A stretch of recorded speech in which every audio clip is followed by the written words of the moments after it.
F sharp, A sharp, revisited. Hello, everyone, and welcome to F Sharp A Sharp Revisited, the music review podcast where we put together award shows that put the rest of them to shame with some actually good or interesting picks.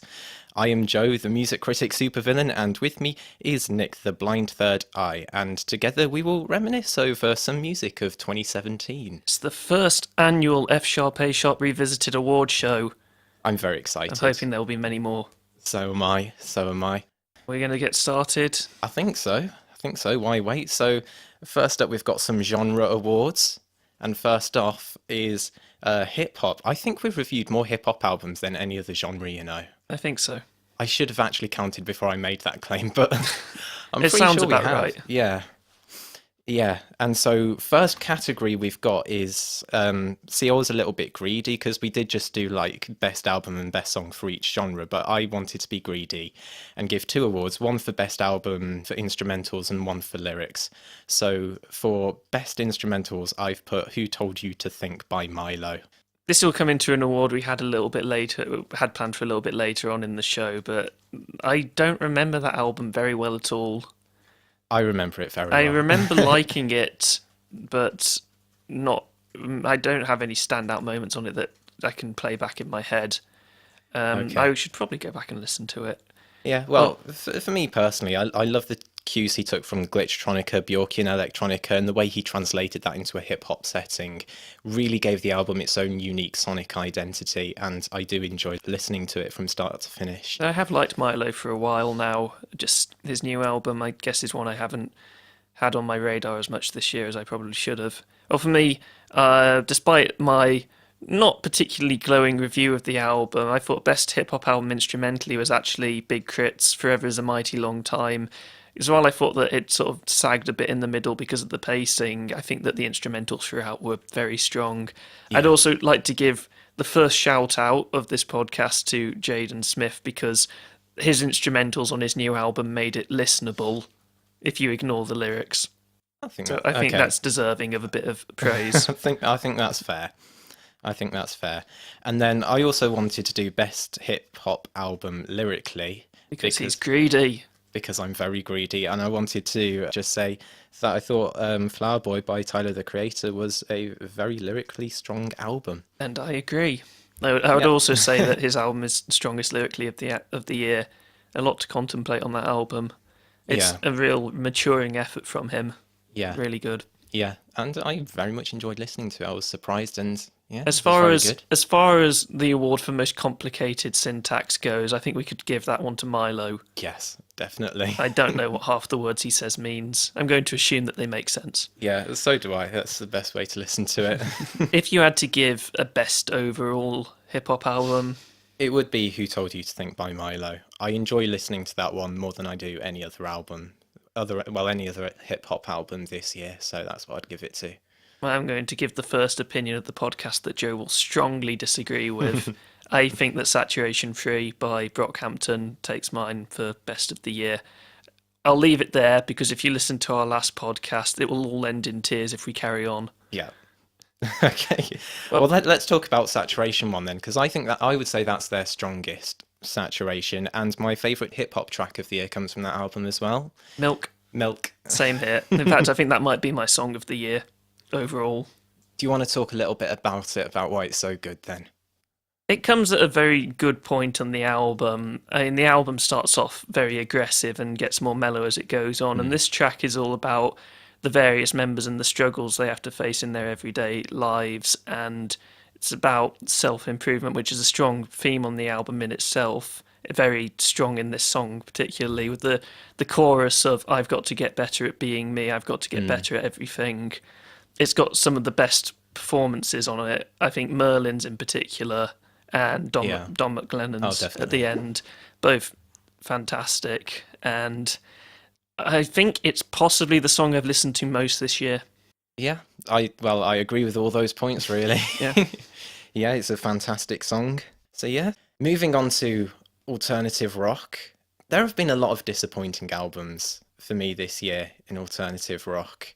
Did you feel the same, Nick? Yeah, probably. Yeah, And you think about the ones like Weezer, for example.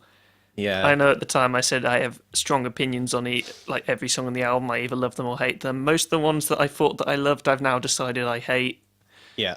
So So not great. no, and it was a bit hard for me to choose which albums fell into this genre. It's a genre that's very broad and melts into other genres. Yeah, So yeah, yeah, I eventually decided that I was going to include the National's new album because I think they are an alt rock band overall, even if their new album was a lot more mellow than some of their previous yeah. works. I'll allow it. Yeah, so Sleep Well Beast by The National, I thought was an exceptionally strong effort from the band. I think it's probably third place for me in their discography after Boxer and Alligator. Maybe tied with High Violet. Yeah, I'd say those three albums are stronger than Sleep Well Beast, but I still really, really enjoyed it. I loved the album. I think that's very fair enough. Did you want to talk more about the album or shall I think you should move on because the Okay, next album is one we didn't actually cover on our yes. podcast. So this album is my favorite alternative rock album of the year. It was number 3 by Dot Hacker, and it's an album I didn't like at first, but several things about it stuck in my mind, and it's one of those albums that I think the more time you spend with it, the more the good qualities of it are revealed, because it's the album itself sounds like you're walking through the countryside in deep fog. It's very hazy, it's very kind of difficult to make sense of, but there are a lot of very hypnotic and just mind-warping beats and sounds that stay in your head and anchor you to the rest of the songs once you know what's coming. And because of, yeah, it just got so much better with time. It's probably in my top 5 albums of the year Really? at the moment. Yeah, there are so many songs I loved on it. Forgot to Smile, Beseech, Apt Mess, Mind Walk. I just love listening to it so much. Well, I've only managed to give it one lesson since seeing you put it as your best alt rock album of the year, and I got to say I think I probably felt the same way as you. It's not that I didn't like it the first time I've listened to it, but you've put it as your best of the year. It's giving me some pretty lofty expectations. I was a little disappointed, but I do wonder with what you've said whether it is one that requires time, which I just Yeah. haven't been able to give it. Yeah, the reason why I liken it to walking through fog is that at first it does seem like a bit of a weird, unfathomable journey, but once you know the journey that's coming, it all makes complete sense, and it's just a really interesting journey to go through. Really enjoyed it. And moving on to best alt rock song of the year, I've gone with "Villains of Circumstance" by Queens of the Stone Age. Yeah, you really liked that one. I was a little bit unsure of it when I listened to the album, but I do appreciate that at least the choruses in that song are absolutely amazing. They're gorgeous. And it's definitely, I think, Josh Homme's best vocal performance on the album as well. It's a great vocal performance. I love the lyrics as well. They're so dreamy Yeah. and nice. And yeah, I just found it an incredibly powerful track, even though I've never really suffered from what he's singing from in the song, wanting to be with people over a long distance relationship. I just think it really speaks to the power of the song, that I can feel it just from the atmosphere and his singing that he gives me. So yeah, I had to put it as my best alt rock of the year. So I did a cover of Villains of Circumstance because of all my top songs of the year, it's probably the one that I could cover the most adequately. But I would have loved to Yeah. have heard your version of Paramore. I was really tempted to do that, but I kind of felt like my voice isn't suited to happy. Well, I mean, So like Hayley Williams, you're Ginger, yeah, so it only connections. makes sense Yeah, that you should have covered Paramore. true, true. But then again, Josh Homme is also a redhead, I so yeah, suppose. I it all makes suppose. sense. It all makes sense. We've got to stick together.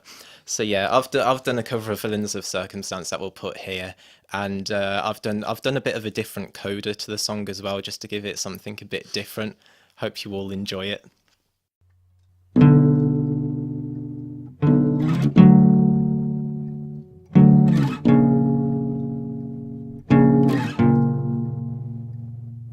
I miss you now. What's come over me? The hostages of geography.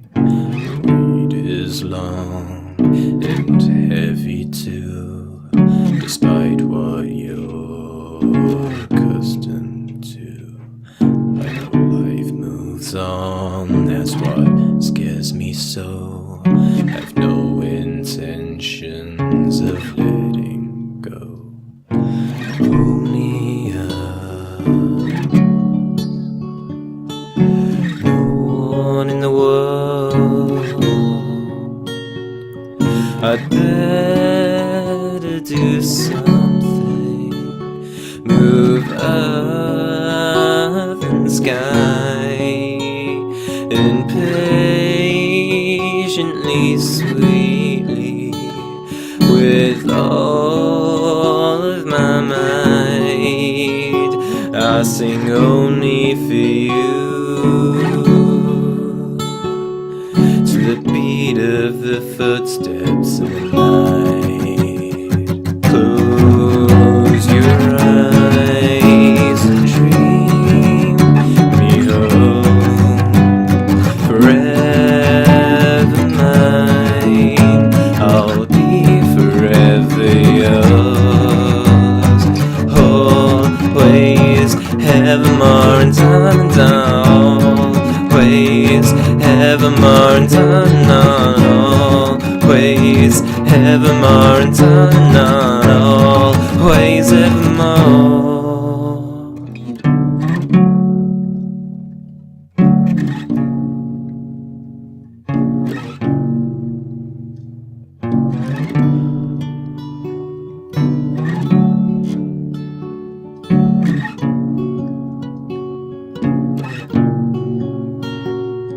There's no magic bullet, no cure for pain. What's done is done until you do it again. Life in pursuit of a nameless prey. We've been so close, I'm so far away. So hard to explain, so easy to feel. I need you now, nothing is real. Save me from the villains of circumstance before I lose my place. Close your eyes and dream me home, forever mine. I'll be forever yours, I'll be forever yours, I'll be forever yours, always, evermore and time, always, evermore and time, always, evermore and time, always, evermore.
Well, that was great, wasn't it, Joe? I hope so. Just to let you know, I haven't actually heard it as of the time of recording, but I'm going to assume it is marvellous. Well, going back to, I think possibly the 5th episode of the show we ever did, back where we still did track reviews because we had time to, Yeah. because we were doing it once a month back then. We had plenty of time to digest everything. We talked about one song which actually slipped off my radar a bit. I kind of forgot that the song existed because, it's not in my music library. I found it on YouTube. So this was my hardest category to pick for because originally I was thinking, oh, is it Ran by Future Islands? Is it Head Like a Haunted House by Queens of the Stone Age? Is it Pain by The War on Drugs? I'm sure there are at least seven others that Yeah, I haven't mentioned that could have fit in this category. And then I remembered that way back we talked about The Way Love Is by Hoops, which is this wonderful little sort of bedroom rock dream pop track, it is which lovely. is, I mean, that it's a very endearing track, and it's made all the sweeter by the strange rhythms that work throughout it, the different Yeah, time signatures, how yeah. everything is done off beat up till the chorus when it shifts, and And then it, it's 7/8 yeah, consistently. yeah, So it's yeah, a very dreamy track, very fun, pretty little song, which yeah, eventually I decided it's one that I think I loved this year more than the others. yeah. I mean, I agree that it's a great track. So I think But that's a if I great had to give pick. Yeah. second place for an album that we didn't talk about at all this year, Ran by Future Islands was a real standout on an album which was a bit disappointing to me, and I Yeah, highly recommend just listening to that track. yeah. I did listen to that album, and I did enjoy the first few tracks, but I kind of felt like I think Ran was the third track on it, so yeah, I think after that it kind of got maybe a little bit samey and a bit kind of. But listen to the first three tracks and enjoy yourself, yeah. basically. Let's move on to a different genre. Let's talk about metal. There haven't been Metal. too many metal albums this year we've talked about. Not too Not many. too Not many. too many. But the ones we have talked about, well, I've enjoyed. Yeah. Yeah, I would say so apart from Converge. yes. Okay. You Yeah. are in the minority for that album in terms of people liking it, so I'm happy to accept yeah. that. But you know, I think that's not going to impact this at all because I think we share Yeah. the same best metal album. Yes, Material controlled by Yeah, Glassjaw, that which was we a yeah. real delight. Such a wonderful surprise towards the end of the year. Because I was thinking there hasn't been too much metal this year that I would say, top of the list. Yeah. But no, wow. But this was pretty great throughout, Yeah, really. very consistent, wonderful usage of harsh noise throughout. The Yeah. performances on it are terrific. Bass work is incredible. There's Love the bass a work. lot of variety throughout the album while Yeah. simultaneously keeping it very intense. Yeah, and I loved the polyphonic textures as well because I love polyphonic textures. Yeah. So yeah, just incredibly well composed And it album. had Shearer on it, which is Yeah. probably top 10 for me of the year. Yeah, because I've put that as my favorite metal track. With the metal tracks, I've kind of felt like there wasn't really that many standout tracks for metal in the year. So I just picked one from the best one from my favorite metal album of the year. So And as call far that as, lazy, as but far I as think it's great. standout tracks go, there was an album which I wanted to review on the podcast but got the release date completely wrong. So didn't Yeah. listen to it when it came out and then R.I.P.. couldn't do it. Yeah, so there's a Australian metal band that I really like called Nea Blaviscaris. They released their third album this year, and on it is a track called Airy. It's very typical for the band, honestly. They have a formula that they use Yeah. and they stick to it, and I don't really mind because I think they do it exceptionally well. And this song is just everything I love from the band with a little bit extra. I think it's the real standout track on the album. The performances in it are absolutely amazing. The composition of it, I think, it flows between the sections without ever lulling, Yeah. and I just found myself completely blown away by it. I love the violin sections on that track. I do really like the track. It is a very good pick. So yeah. Well, I didn't think that the album was their best effort. In fact, I think of the three albums, while I did really like it, I do think it's probably their worst of the three. I still highly recommend it. Let's move on to Electronic now. Yes. Yeah. So my favorite electronic album of the year is one that I admit is flawed, basically. So that's Utopia by Björk, but I still thought it was by far the most interesting album. Well, both sonically, just the combination of sounds that she uses, the natural sounds, the animal sounds, the woodwinds, the electronica, all meshed and whirled in together, sounded lovely. And also some of the themes were really engaging. I thought it was an incredible journey she goes through on this album, even if I didn't like every single aspect of it, it still outshines pretty much every single other Electronica album I've listened to, just through how interesting it is. So yeah, that's what my award is for best electronic album. Of course, you were going to put Björk as best electronic album. I mean, before Yeah. she even released the album, that was a dead cert, I think. Well, I was really nervous that she was gonna like drop off in quality just because her last album before this was such a fantastic album. I kind of think it just kind of makes me think like I want her to live up to it, and even if she didn't quite do it with this album, it was still a fantastic release. So I think Future yeah. Forever is one of my tracks of the year as well. That I get lost in that song. It's a gorgeous song. Yeah. There are so many highlights on that album as well for me. Body Memory, the opening track, I've forgotten what it's called now. Arisen My Senses, that's it. Yeah. And the closing track, some really great tracks on there. Definitely. I'm going to go left field again. And my favourite electronic album of the year is another one that we didn't actually talk about. I think it came Yeah. out before we started doing the podcast, so that's understandable. So there's a band called Ulver, traditionally a black metal band, a very famous black metal band. I believe their first album is one of the pioneers of the genre. So this year they released an album called The Assassination of Julius Caesar, which is an electronic album. Yeah. Very little similarity to, apart from maybe a few tones on the album, very different to what they've done before. And I was blown away by this album, honestly. I thought the world building in it, I thought the story of it was great. I thought the compositions throughout were excellent.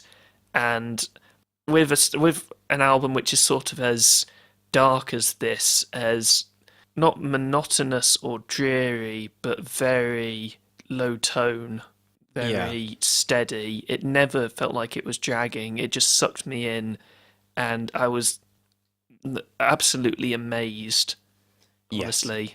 I really enjoyed this album as well when I listened to it when it first came out, and yeah, I really enjoyed the darker side of electronica, the moodier side, the really gritty side, the more industrial side, and they really do the sound well. So Yeah. yeah, sonically, I think it's a great album. I'd also like to give second shout out here to World Eater by Blank Mass, which I've not managed to listen to too much this year, but when I listened to it when it came out, I was pretty excited by it. Found it really well layered throughout. Really good listen. Yeah. As far as best electronic song goes, Joe, this is your song of the year. Oh yeah, of course it is. If You're Here by Cornelius, and I've talked about it so many times, I think people are sick of me talking about it. But yeah, I just love every single bit of this song.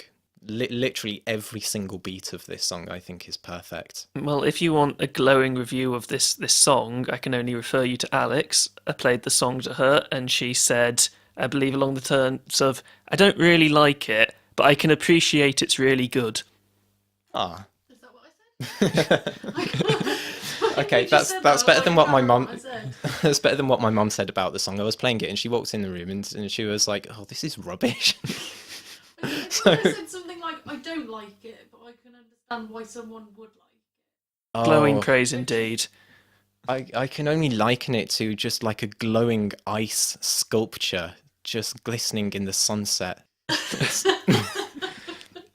It's so beautiful. Okay, yeah. Let's move on because Well, otherwise for the longest time, If You're Here was also my electronic song of the album, second of the year, in fact, to Milk by Brockhampton. And then I saw a film earlier this year called A Ghost Story, and there's one part in it where there is a song used to brilliant effect, which I then looked up when I came home, and it turns out it wasn't written for the film. It's by a band called Dark Rooms. The song is called I Get Overwhelmed.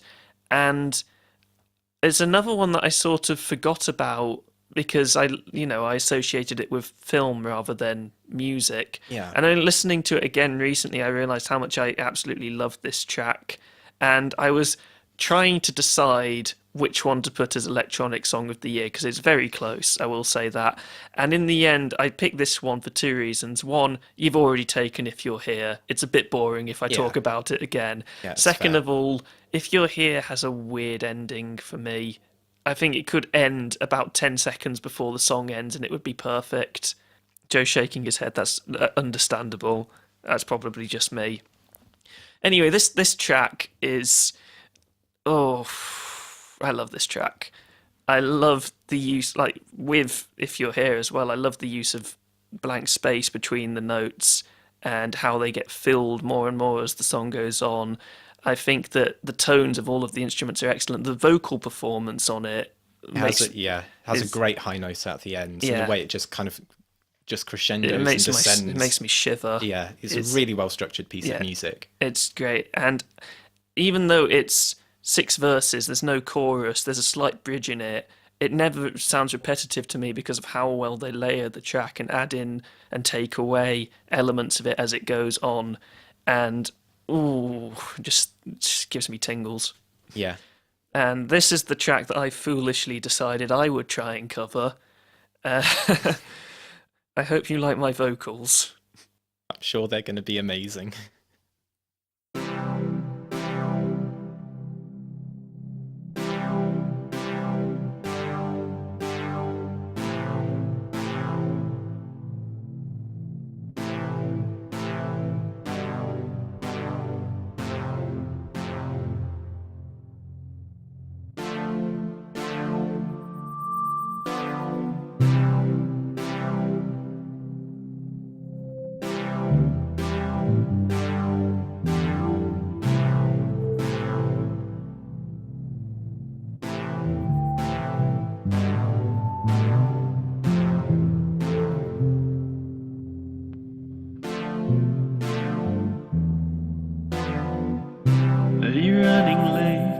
Did you sleep too much? All the awful dreams felt real enough. Is your lover there? Is she waking up? Did she die in the night? Leave you alone? Alone. Mirror, mirror, there's your crooked nose, boring hair, 1,000 wrinkles, no children. Just emptiness, no place like home, just a fucking mess. Mess. 20 messages, did you hide your thumbs? What a stupid game, getting nothing done. With your longest track, your highest score, when you crash your back and lament the war.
convince myself to turn it off, to let go.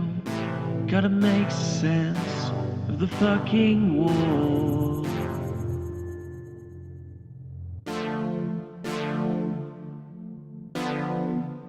Now I'm running late, I'm overwhelmed. All the awful dreams, all the bright screens. Is my lover there? Are we breaking up? Did she find someone else and leave me alone? Alone.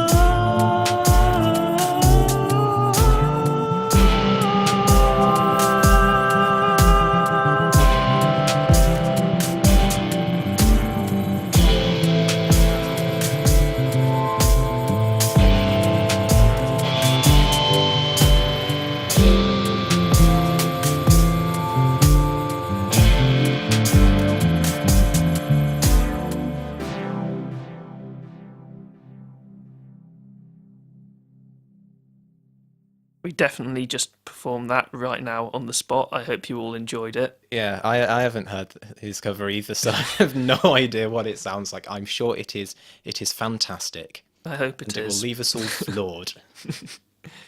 Let's go on to one of the other lesser talked about genres of this year, along with metal, ambient / lo-fi. Yeah, I kind of just threw the two genres together. They're kind of not really related, but I kind of see them as both relaxing genres, if you know what I mean. So Yeah, I kind of felt like it. I it feel like worked. we both might have cheated a little bit on this genre in how we defined it. Yeah. Well, then again, music's like that. It doesn't always fit directly into boxes. So I don't feel too guilty. Well, I chose, I sort of stuck to the lo-fi side of it, and I Yeah. chose Mac DeMarco's album, This Old Dog, which we talked about quite early on in our podcast journey. Yeah. And the more I listen to this album, the more I sort of fall a little bit more in love with it. I recognise it's not perfect at all, but it's hard not to love Mac DeMarco's approach to music. It's just so... It's laid back. It's so Sunday laid afternoon. back. So It's, it's very relaxing. Even when he is talking about how his dad's going to die and he's not sure if he can face him, you know. Yeah. Yeah. And then there are some completely standout tracks on that album, like Moonlight on the Water, for example, is Yeah. breathtaking. That was close to making it on my top 20 songs of the year. I love, like, even if the last half of it is just that same sort of guitar chord progression again and again with various noises over the top, I guess, made by his guitar, it's still very relaxing to listen to, even if it is quite It has that sinister edge. sinister. Like, it's because that comes towards the end of the album. It's the penultimate track. Yeah. Butchered that word. Penultimate track. So you've kind of relaxed yourself into it and you get this sinister edge at the end, but I do like it as that bit of flavour towards the end to keep you interested, and it still ends on a very kind of somber but relaxing. Yeah, watching him Yeah. is whew. And also, I need to give a shout out to Wolf That Wears Sheep Clothes. That's one of my favourites of the year. The harmonica in it, I think, is absolutely gorgeous. I love the bass and the guitarist playing off each other. Yeah. And there's a little guitar solo at the end, which you have to really listen into as the song fades out, in which Mac DeMarco proves himself to be quite the ample musician, I believe. As for you? As for me, so I went to the more ambient side of this, and I went with Finding Shore by Tom Rogerson and Brian Eno. And I will admit that ambient is a genre that's very hit and miss with me. Like, I enjoy relaxing music, but I need it to be stimulating, either sonically or lyrically or thematically enough for me to actually want to listen to it, as well as just kind of allow it to just be there at the same time. And I think this album strikes a nice balance because it seems to explore pitch percussion in all kinds of different ways, and each track has different rhythmical themes and different patterns to it. And because of that, I found it the most enjoyable ambient album of the year. So I don't really have that much more to say about I it. can't say I've actually listened to it because I just haven't had the time, but I will say that Brian Eno has produced my second favourite ambient album of all time, which is his music for airports work. Sometimes if I'm feeling exceptionally low or ill, that goes on and it helps me relax.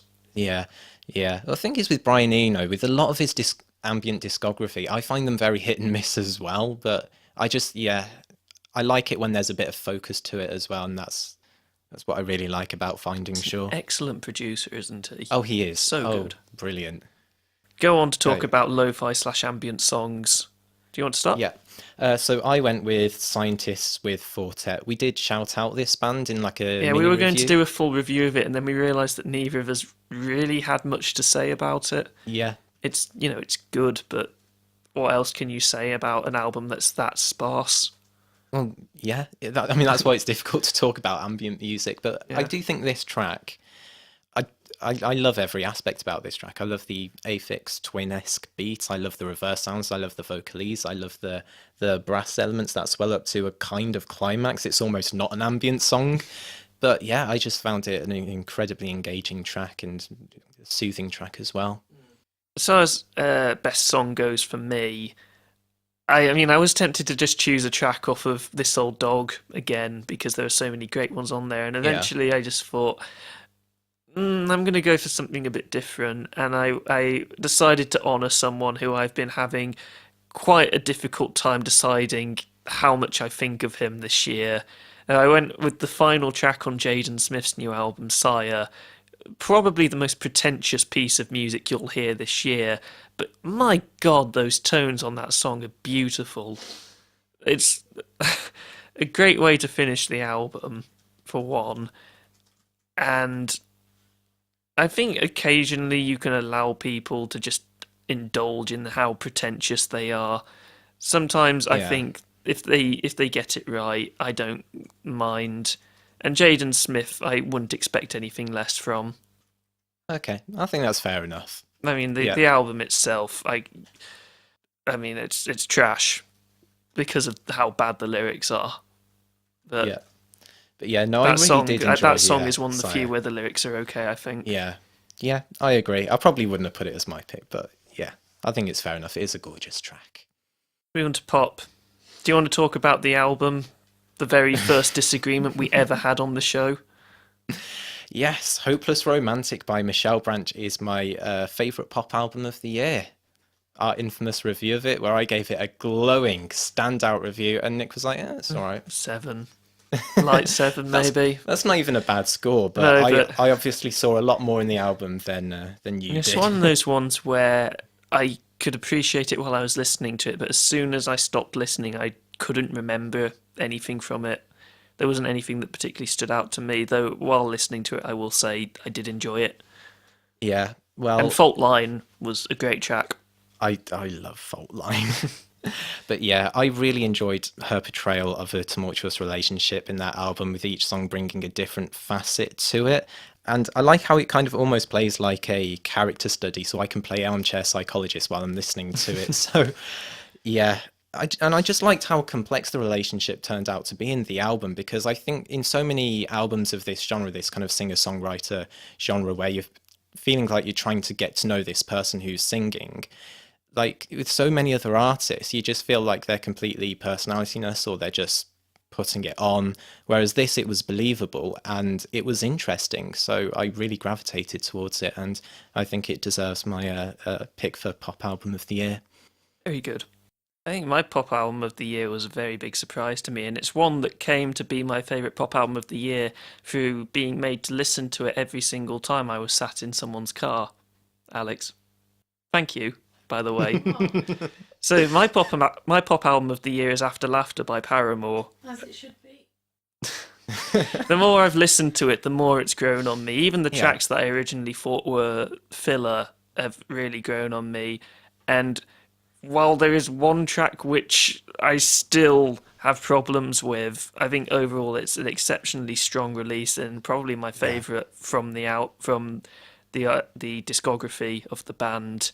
As far as tracks on it go, there are so many standout ones. If I had to pick one, I'd say Pull. Pull is a great track. Because it takes that overused metaphor of, being underwater as being, crushed by responsibilities or just emotion, or crushed by something, Yeah. and makes it feel fresh, mostly by the use of the sort of echoey sounds that make you feel like you're underwater yourself. And Hayley Williams' vocal performances on this album are, I mean, she's the queen of vocal melodies, really, isn't she? You'll say Sheena Ringo, I'm sure, but I would, but you know, she's got a knack for catchiness, really. So yeah. I like this new pop direction they're going in. Oh, I definitely removing the sort of punk.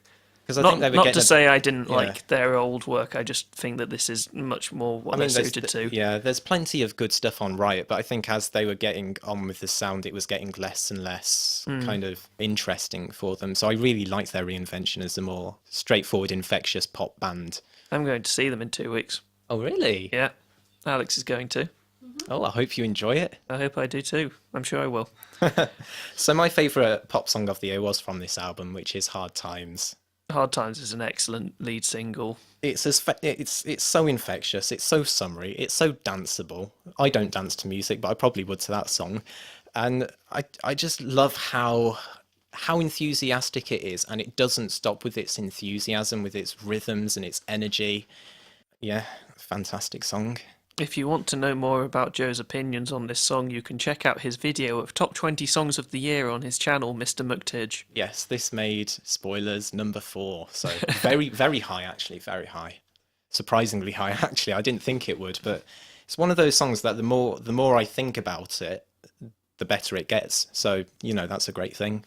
Well, you know how earlier we were talking about best alt-rock song of the year?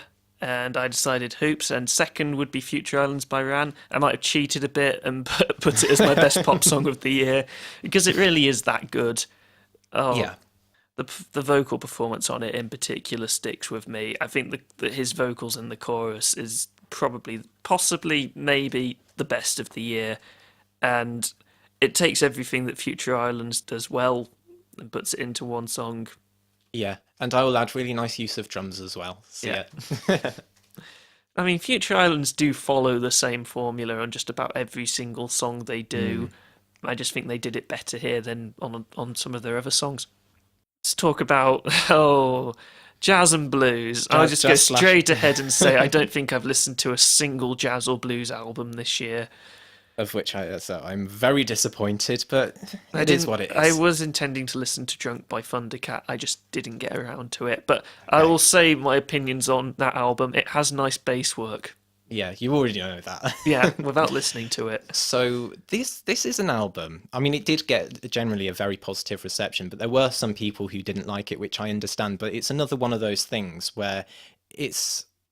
Like, I understand why some people don't take to this album, but I think it's fantastic what it does. It's made up of, 23 2-minute tracks, and so because of that, it comes across as a little bit disorientating. It's very ephemeral with its passages. You're not going to remember it once you've left it, because everything goes by so quickly, and it moves from one thing to the next so quickly. But when you're listening to it, the experience is so... It's just so interesting. I mean, it almost is a bit of a stretch to call it a jazz album, because it's got so much funk in it, it's got some hip hop influence in it as well, and it's very squelchy. I love his squelchy bass tones. It's so much fun. The use of synths, the use of electronics are dazing, and they just give you this overall feeling that is being drunk. I suppose that is the point of the album. And even then, it doesn't stop itself from having highlights as well. Friendzone and Tokyo were 2 fantastic tracks, and DUI was another one that nearly made it onto my end of year list for top songs for jazz. Well, no, top songs in general. But yeah, I just found it incredibly interesting listen. It's just an interesting listen because it delivers on the effects that it's trying to deliver on, which I understand won't be for everyone, but I thought it was a really interesting listen. Does it sound anything like the front of the album looks? Because when I look at the album artwork, I imagine it to sound a very specific sort of swampy way. It does. I mean, it sounds swampy because the album almost looks almost like a little bit dirty and a little bit kind of like almost brutal in a way, but it's not like you can relax to it if you wanted to.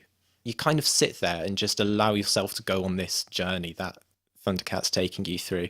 You're not going to get brutalized by the album, but you will get a little bit tipsy by it. Well, I have got a best jazz slash blues song of the year. I didn't get around to listening to the full album, but I couldn't resist listening to Phantom of Aleppoville by Benjamin Clementine because Benjamin Clementine's got one of those voices.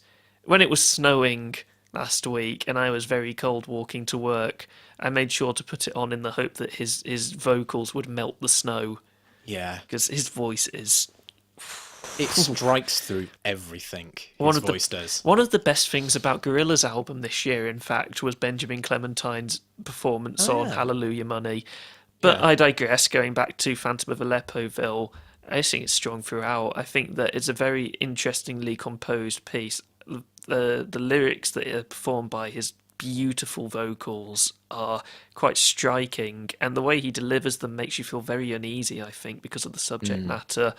And I highly recommend everyone listen to it. Yeah, everyone listen to the song. I'm going to pull a Nick, though, and say his first album is better than his album this year.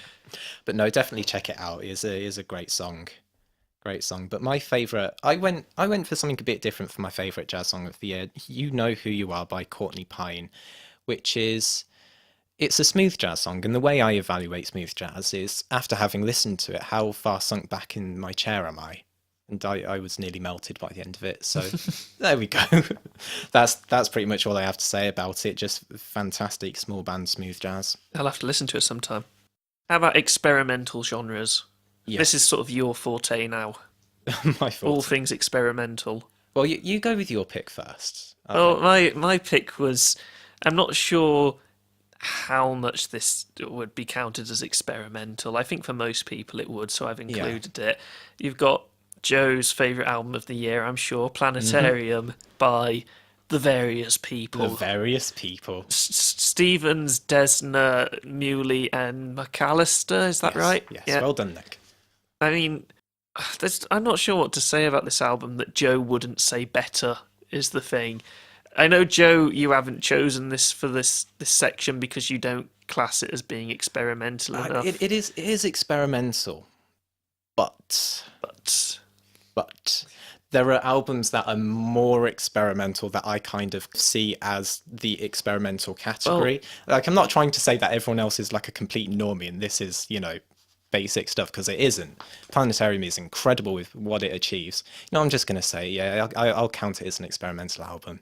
It's fine. Well, I did have problems with this album, but at the same time, there is a lot to admire on it. And I actually do think, having listened to it a few more times, it's grown on me slightly. Not to the extent that I would say it's my favourite album of the year or anything.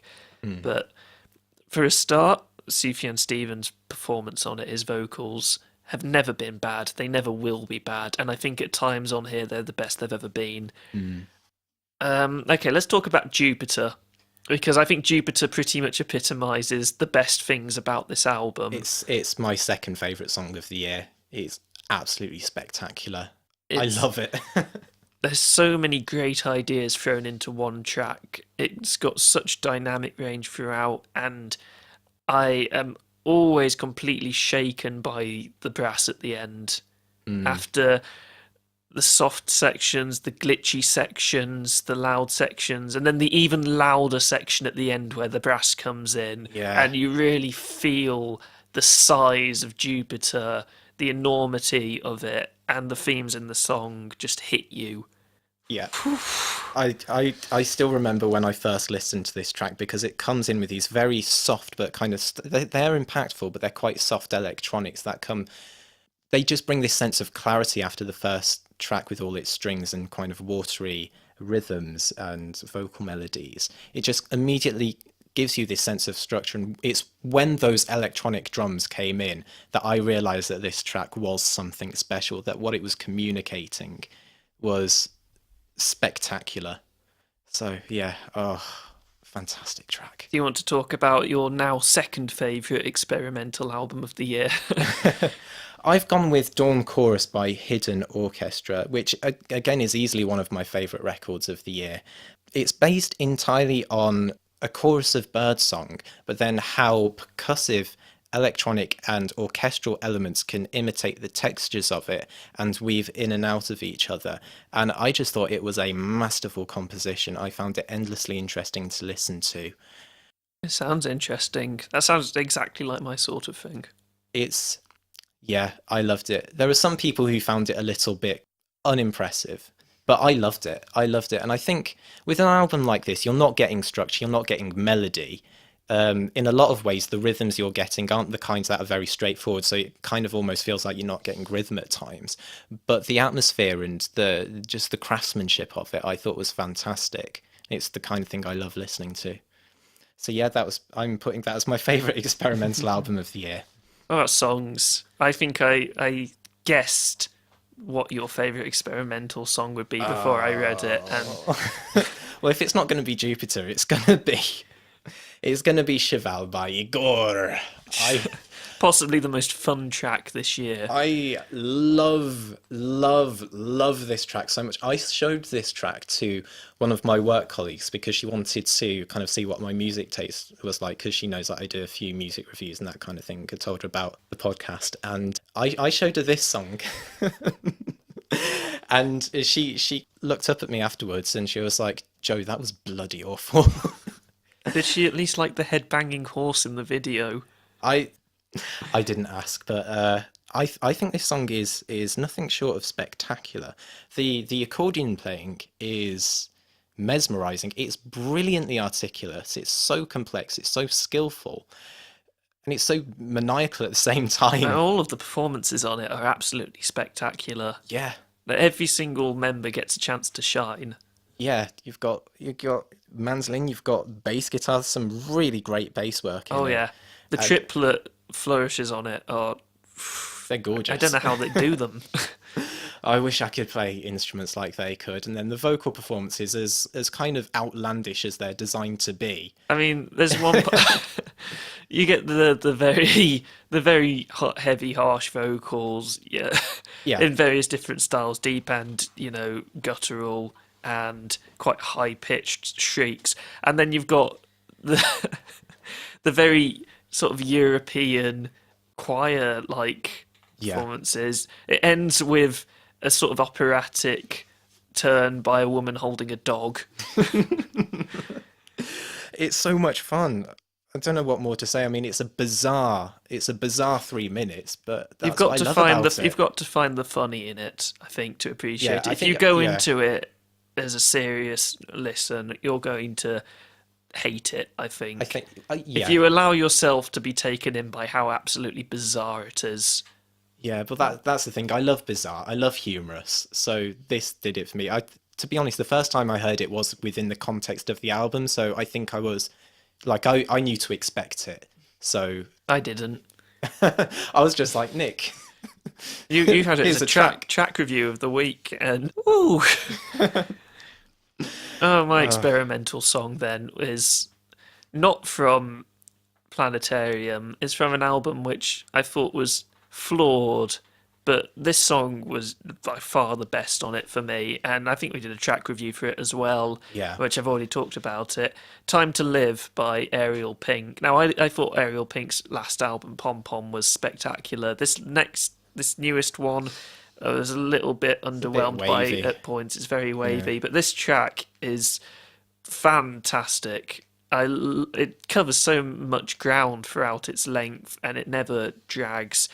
It's, it goes from a sort of, I can imagine a bizarre Disney-esque army just chanting the time to live, time to die refrain. Then it goes into shoegaze, then it goes into black metal, then back into this Disney-esque chant, and then it turns into Video Killed the Radio Star.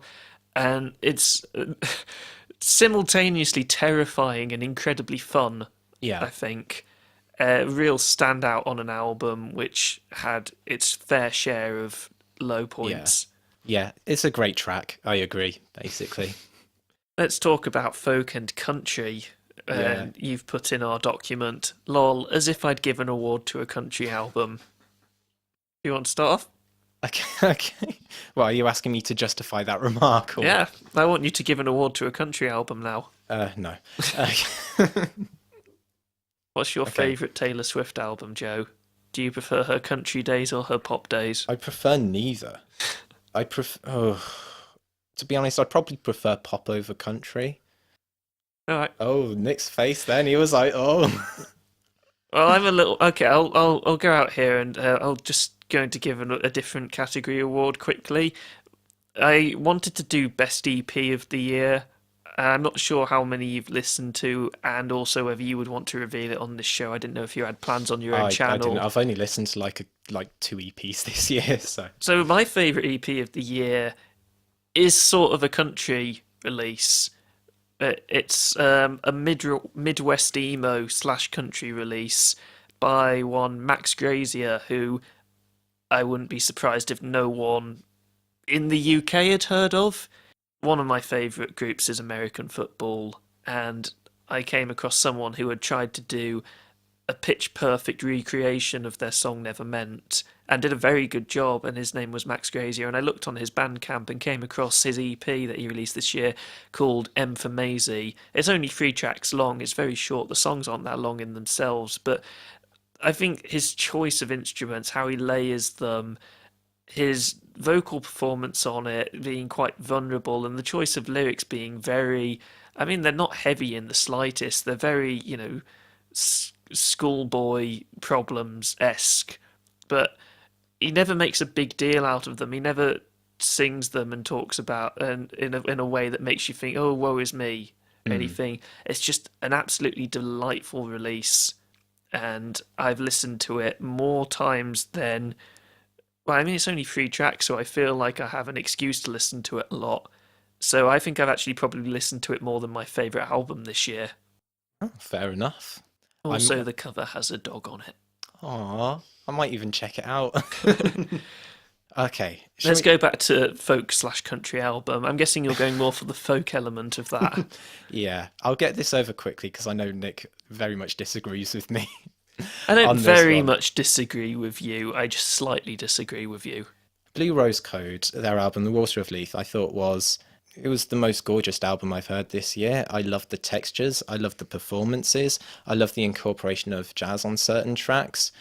Yeah. My favourite folk and country album of the year was also my favourite album of the year, and that's Crack Up by Fleet Foxes. And the more I listen to it, the more I fall in love with it. Yeah. Honestly, I can't go in depth about it because it will just be me saying, this is brilliant, this is brilliant, this is brilliant, this is brilliant. Everything about it is brilliant, and I don't think it's quite strong enough to give a 10 to, but it's damn near close. It is a strong album, and I've still really enjoyed listening to it. We had our first big argument on the podcast about that album. Yeah, when I listen to the album, I still kind of choose to ignore the lyrics and just listen to it as a kind of like an instrumental with good vocals on it. Well, I mean, the vocals themselves could be an instrument because of how gorgeous the vocal melodies are. Yeah. And Robin Pecknold's voice is absolutely delightful. Definitely. I agree. It's still a very strong album. So yeah, good pick. Let's go on to your choice of best folk / country song. So it came from The Water of Leith, and that's To the Shore, which I thought was gorgeous. Only so many times I can say the word gorgeous, but it's such a relaxing, it's such an alluring track with fantastic string builds, fantastic brass elements. I love how it crescendos and slowly brings you back out as though you're being carried by the water itself. It's such a symbolic and such an enjoyable track as well. I think it really captured what's great about the album. Yeah, that was one of my favourite tracks on the album as well. I thought it was the best combination of jazz and folk. I mean, I did say at the time I thought that the jazz elements on the album didn't come through as strongly as I would have liked them to. I know you strongly disagree with me on that, and that's fine. But definitely one of the stronger ones on the album. I personally prefer Over the Fields, but that's neither here nor there. Yeah, it's Over the Fields.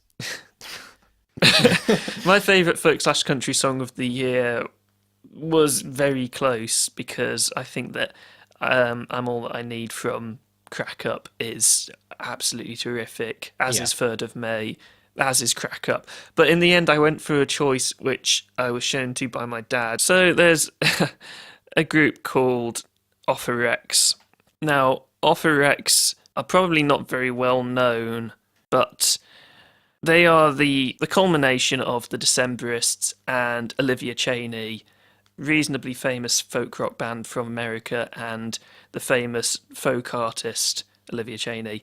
And they released an album called The Queen of Hearts, which I've listened to through my dad quite a few times. And there's one track on that album which always surprises me with how great it is, which is the penultimate track, Sheep, Crook and Black Dog. And I felt a bit conflicted about whether to put this in here, because on that track they do their best to emulate Black Sabbath, but Yeah.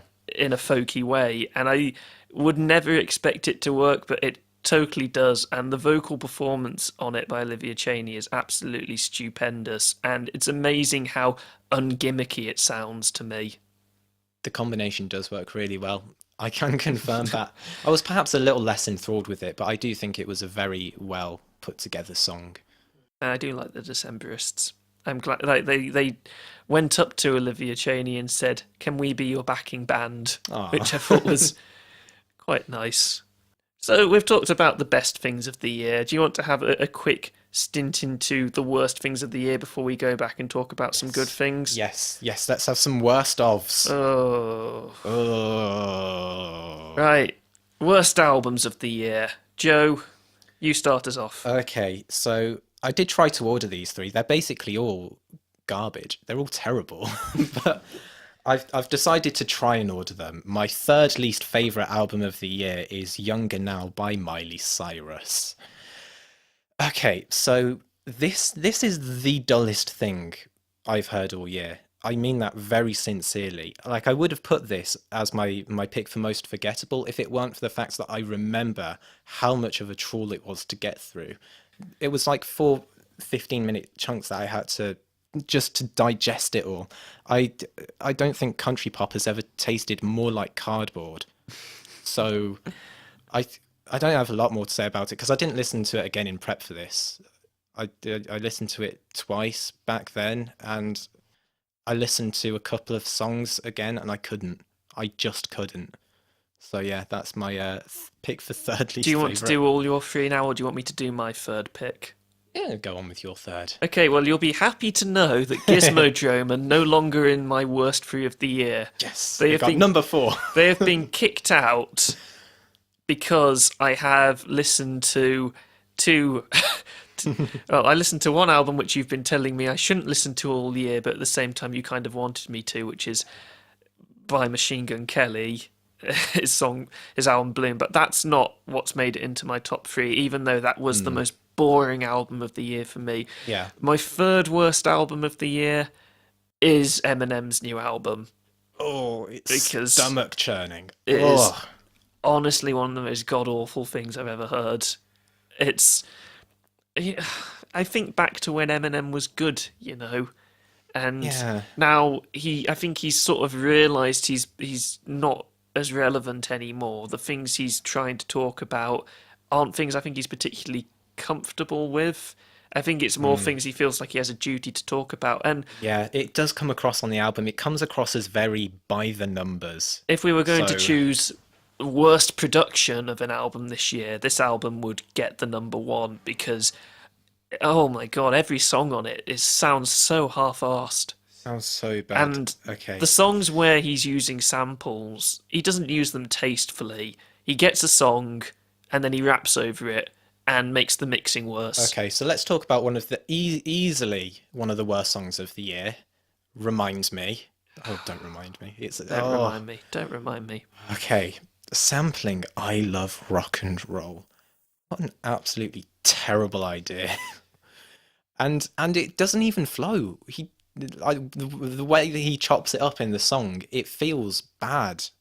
Like, there are bits where it's so obviously cut and pasted Yeah. that it loses any kind of flow that the original song had. But the thing is, it's not like just because he's done so little effort with trying to make it sound original that it's bad. Because if you think about I by Kendrick Lamar, that uses such a huge sample of Who's That Lady by the Isley Brothers, and yet it still sounds like Kendrick's work. Yeah, it this sounds great, just sounds like a half-assed attempt at music Well, yeah, there's in general. there's a difference between taking something else and embedding it within your composition, and then just taking it and making it your composition and just chopping it up a little bit. It's like copying someone's homework, but just like changing a bit of the grammar, change a few words. And the lyrics on this album. Oh, they're bloody You should awful. be absolutely ashamed, Eminem. So ashamed of yourself. And the worst thing is, he probably thinks they're good. I don't know. He can't think. He can't think they're good. Maybe he's got Liam Gallagher syndrome. Yeah, probably. I don't know. I think now is a good time to never talk about this album again. I really don't want to talk about it because I literally can't remember all of it apart from Remind Me, which I don't want to be reminded of. It's so to call horrible. it a burning trash heap of an album would be disrespectful to burning trash heaps. Yes, it would be. It's the ashes that's left behind that's been rained on, turned into mud a little bit. I think that's a bit more of an accurate descriptor. Do you want to talk about Okay. your... That's Okay, not, let's that's go. not even third. So my second pick was Bloom by Machine Gun Kelly, which I did indeed get Nick to listen to. I didn't make it all the way through. Yeah. And by that itself, it gets in higher than Eminem, because I think if I can't even make it through to the end of an album, it must be something special. Okay, so I did okay. manage to get 12 tracks through, sorry. That's pretty good. That's pretty Out good of going. 15 tracks. I Yeah, think so that's over 3/4. That's not bad. bad. It's not bad. And I managed to get to your least favourite track in the end. I originally only got 10 tracks through, and Joe was telling me about his least favourite track, and I thought, okay, I've got to do this for Okay. Joe. I've got to go through and listen to this Okay. track. Okay, yeah, that's fair enough. Well, what I'll say about Machine Gun Kelly. So about 98% of his lyrics are about taking drugs. None of it is inventively put at all. It's literally about, I'm gonna take some drugs today. Whoopee. That's basically the entire his entire lyrical content. Then maybe a few references to sex thrown in there, and then these two tracks. There are two tracks which try to be emotional, and because they try to be emotional in this album, that's just complete degeneracy. It's just laughable. So these tracks are At My Worst and Let You Go. So At My Worst is this track which is just it's so riddled with cliches about, you need to accept me for who I am, that I just feel so deadpan listening to it. Just entirely deadpan. The melodies are terrible. The guest spot is terrible. I can't remember her name, but it's terrible. And then Let You Go, I've also put as one of my best lolcows of the year. So I'll get it out of the way now. That's the one I had to get up to, because Yeah. Joe suggested I subject myself to it. Okay, so this is another song that's trying to be all serious. And okay, so Machine Gun Kelly, he's not even good at rapping and hip hop. Why on earth he thinks he can do a Simple Plan-esque guitar riff and be all serious about it, I don't know. It left me in tears laughing. Like, I've got a bit of a guilty secret. I actually quite like early Simple Plan. It's a bit of a guilty pleasure of mine. Everyone can collectively facepalm, I know. But the way Machine Gun Kelly tries to do it in this song is so terrible. It's so bad. I don't know why he thought it was a good idea. It's made up of no less than, I'd say, about 18 cliches stacked on top of each other. Yeah. Yeah, I'd say that's accurate. I'm trying to think, is there anything that's not cliche? No, everything's cliche. He gets in a few references to drugs as well, so... you know. He did it. So good on him. Well done. Good on him for some lyrical thematic consistency. But yeah, this album is so bad, so asinine, so intolerable that, yeah, I don't blame you for not getting through it. I did get through it because I did a video about it. I was feeling particularly masochistic that day, so... You want to hear? I'm Okay. going to talk about my second worst album of the year, and... Whoo-wee, right, okay. Morrissey, with his new album, Middle-Aged Man Past His Best By Date Rants at Things. Yeah. Or, I don't know, something in school. I can't even remember what it was called. Low in high school, I think I just it might have been. I do not care for this album. I think Morrissey is a fucking worm. I hate him. I think that not only I've come to your side on this. Not only are the compositions on the album dull as wet paper wrapped around, I don't know, Machine Gun Kelly. I don't know. I'm struggling to find words on how much I hate this album. It's the most mean-spirited thing I've heard all year. Morrissey has this superiority complex, which gives him this impression that he can say the most insufferable things, and because he was in the Smiths in the 80s, people will blindly follow him. I think the world has, at this point, completely clocked on to how much of a dynamic douchebag he is, and I want him to stop. I agree. I mean, I don't really mind how mean-spirited the album is. I care more that the points he puts across for 90% of the album are so poorly done that I see no merit in listening to it at all. I believe that is true as well. I'm struggling to get all my thoughts collected on this album because it makes me so angry. Okay. I deleted it from my iTunes as soon as I finished the podcast where we talked about it, so I haven't even gone back and listened to them again. I haven't gone back to listen to it at all. But yeah. It's not even my worst album of the year, though. That's the thing. Yeah. Okay. Should we move on to our? Because I can see you're seething there, Nick.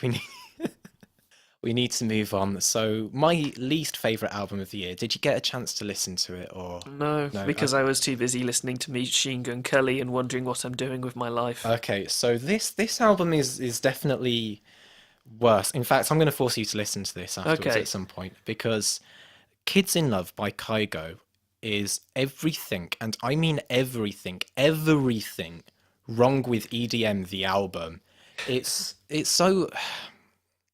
The instrumentals are so bad. They're so dull. They're so nothingy. It's so vapid. It's soul-sucking. I listened to this album, and I feel like my brain is being replaced with toxins. That's the effects this album has on me.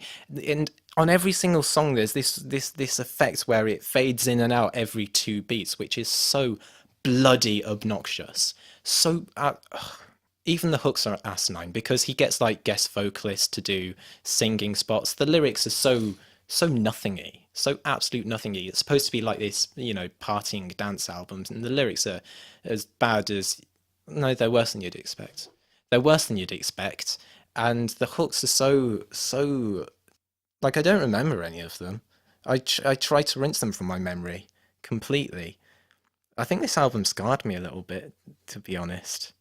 It's genuinely terrible. Do you want to stop talking about it now? I cannot stomach this album. It's absolutely gross, and I will stop talking about it now. My worst album of the year, and this has been a long time coming, if you're a frequent listener of our podcast, because I didn't make it clear enough the first time round how much I hate this album.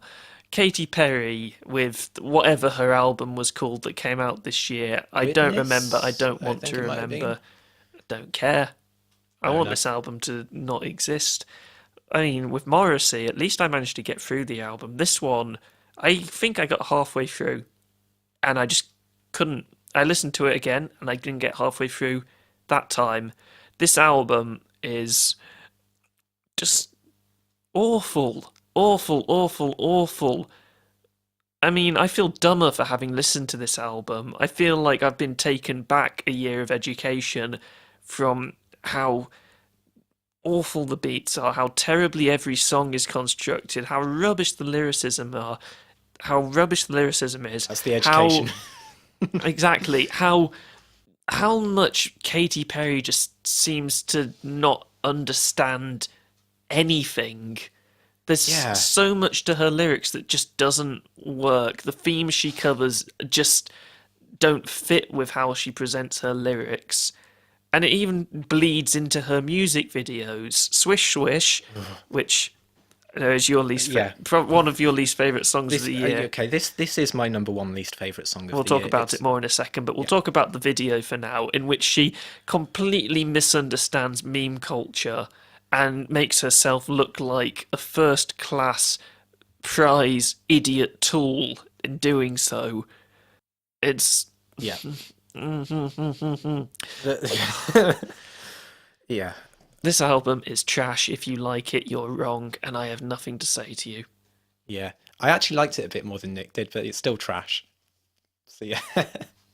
Yeah, the lyrics on it are consistently terrible. I just remember the one song, Savers Draft, where she talks about you don't have to subtweet it. It's so... What was that line about receipts? Oh, so okay. Least favourite song of the year for me, Swish Swish, featuring Nicki Minaj, because of course it does. Okay, where to start with this song? I think okay. This song was so bad that in our October Halloween edition, where we pretended we were Yeah. I say pretended we were chased by a serial killer who then killed Joe. Joe is dead right now. I'm still a ghost. That serial killer subjected us to swish swish bish. Like, Okay, so firstly, let's talk about how uninspired and dumb the beat is that goes through all of the do song. do do do do do do do do do. And it's not even... It doesn't even come across as upbeat. It keeps on going. It keeps on going. It does... Right. Right, okay. And what it does, the most annoying thing about it is that it leaves so much dead space between the verses and choruses that's just filled with nothing. It's filled with nothing. There's nothing there. Just this terrible, terrible beat. And when you're not listening to this... Exactly. When you're not listening to this terrible beat on its own, you're subjected to some of the most atrocious lyrics I've ever heard. Keeping receipts, like it's... No, stop. Karma, what was it? Something like karma is a bitch, she keeps receipts. Yeah, and then she's like, oh, don't you come for me, and she's going on about, oh, she doesn't need no opinions from no shellfish or a sheep. Well, she could probably do with some other people's opinions, because then she probably wouldn't have written that song. Okay. You know what's quite a statement for how bad some of the music was this year? Look What You Made Me Do wasn't in our worst songs of the year list. See, well, no, I've done a bit of a 180 on that. I do think there is merit to that song in as much as it really strikes that it's so bad it's good quality. So I'm going to give it some credit for that. If you don't want to, I understand completely. I'm going to talk about my least favourite song of the year. And my least favourite song of the year isn't so much because I can't stand to listen to it. It's more that I just don't want to ever again. Yeah. Because holy crap, is Happy Ending by Hopsin the most racist song I've heard in age. Like, oh my god. Okay, first of all, the vocal performance on it is pretty boring. Mm-hmm. And the beats themselves, you know, they're not the worst, but they're not exactly special. But the chorus where he puts on that Asian girl accent and brags about how he paid for sex one time at an Asian massage parlor while using rhymes like sucky sucky. It's atrocious. I don't count it as a song. It's genuinely baffling to me how this song ever got made. And Yeah. what makes it even worse, cements it as my worst song of the year, is the fact that Hopsin, who I've never cared for, have always thought was a bit crap, released a song called The Purge a few weeks prior to this song, which was actually pretty great. And I was thinking, wow, maybe he's going to come out with something good. Maybe we'll be shocked. Maybe we'll be surprised. I was both of those things, but not for the right reasons. Oh, see, I hadn't listened to it, and Nick made me, because we like to make each other listen to terrible, terrible, terrible music. I do not treat it as a song. I don't. I looked at it and I thought this is an edgy YouTube video. That's all it is. That's all it is, and it will go into the bin of history. The bin of history. So yeah, that's what I think of that song. So a very respectable picnic. Okay, let's go into things that are slightly less bad but still bad. We've got the award for most forgettable album. Yeah. So with this category, I've listened to well over 250 albums this year, at least 100 of which I can't remember a thing about. So I had a bit of a difficult time. Yeah, remembering things that you've forgotten is difficult. But there would, yeah. So I did have to stick to albums that we've talked about so I can look back and see that we have in fact Yeah. listened to them. Yeah. Well, I picked two which stood out to me because distinctly remember after listening to each of these albums, I distinctly remember Not not remembering remembering. it straight after I listened to it. So, yeah. So with both of those picks, the one is one we did review, Humans by Gorillaz, which I don't really have anything to say about it. I can't remember. Okay, Gorillaz was nearly on mine, except there's one song two songs from the album which I do still really like, and besides that, I just don't remember Yeah. most of it. I'm hoping that their next album that they're releasing in the coming year, amazingly, is going to be better. I doubt But it. if it's more iPad beats with very little Gorillaz and lots of guest performances, I doubt it will be. True. I wish I had something more insightful to say. I genuinely can't remember it. The other one was Red Pill Blues by Maroon 5. Don't have anything to say about that album because I didn't listen to it again. Yeah. Why would I waste another hour of my life when the first time I listened to it, I spent an hour listening to something that I didn't remember instantly. Instantly, literally, as soon as the last beat stopped, I didn't remember a single thing about that album. And it turns out a lot of people feel the same about that album. It got absolutely trashed by reviewers. So, yeah, that's that one. Sounds most forgettable album of the year goes for me. I've already mentioned the new Milo album, which I haven't included because I vaguely remember liking it, so it wasn't forgettable in the sense that the songs were bland. And actually, the album that I have chosen was one that I also remember sort of liking, but I just found I completely forgot we'd reviewed it, and that's Big Train's The Second Brightest Star. And I actually read back on my notes and realised that this was the album which I had problems with because The reused material a lot at the of end. like there were big parts of it which were just reused material from Yeah. previous albums. And fair enough, if you're doing a compilation album, sure, but if you're releasing new material and then you stick some songs on at the end that you've already put on previous albums, that just seems lazy to me. And then I realised I can't actually remember any of the tracks on it or how they sound because I was too busy being angry at the fact that they'd reused material. Which is a shame because in my notes I've actually put that I like some of the songs on it, but I just don't remember them. Yeah, I think that's fair because even though I liked the album, Big Train's sound isn't about catchiness. It's not about hooks at all. So yeah, I can see that really.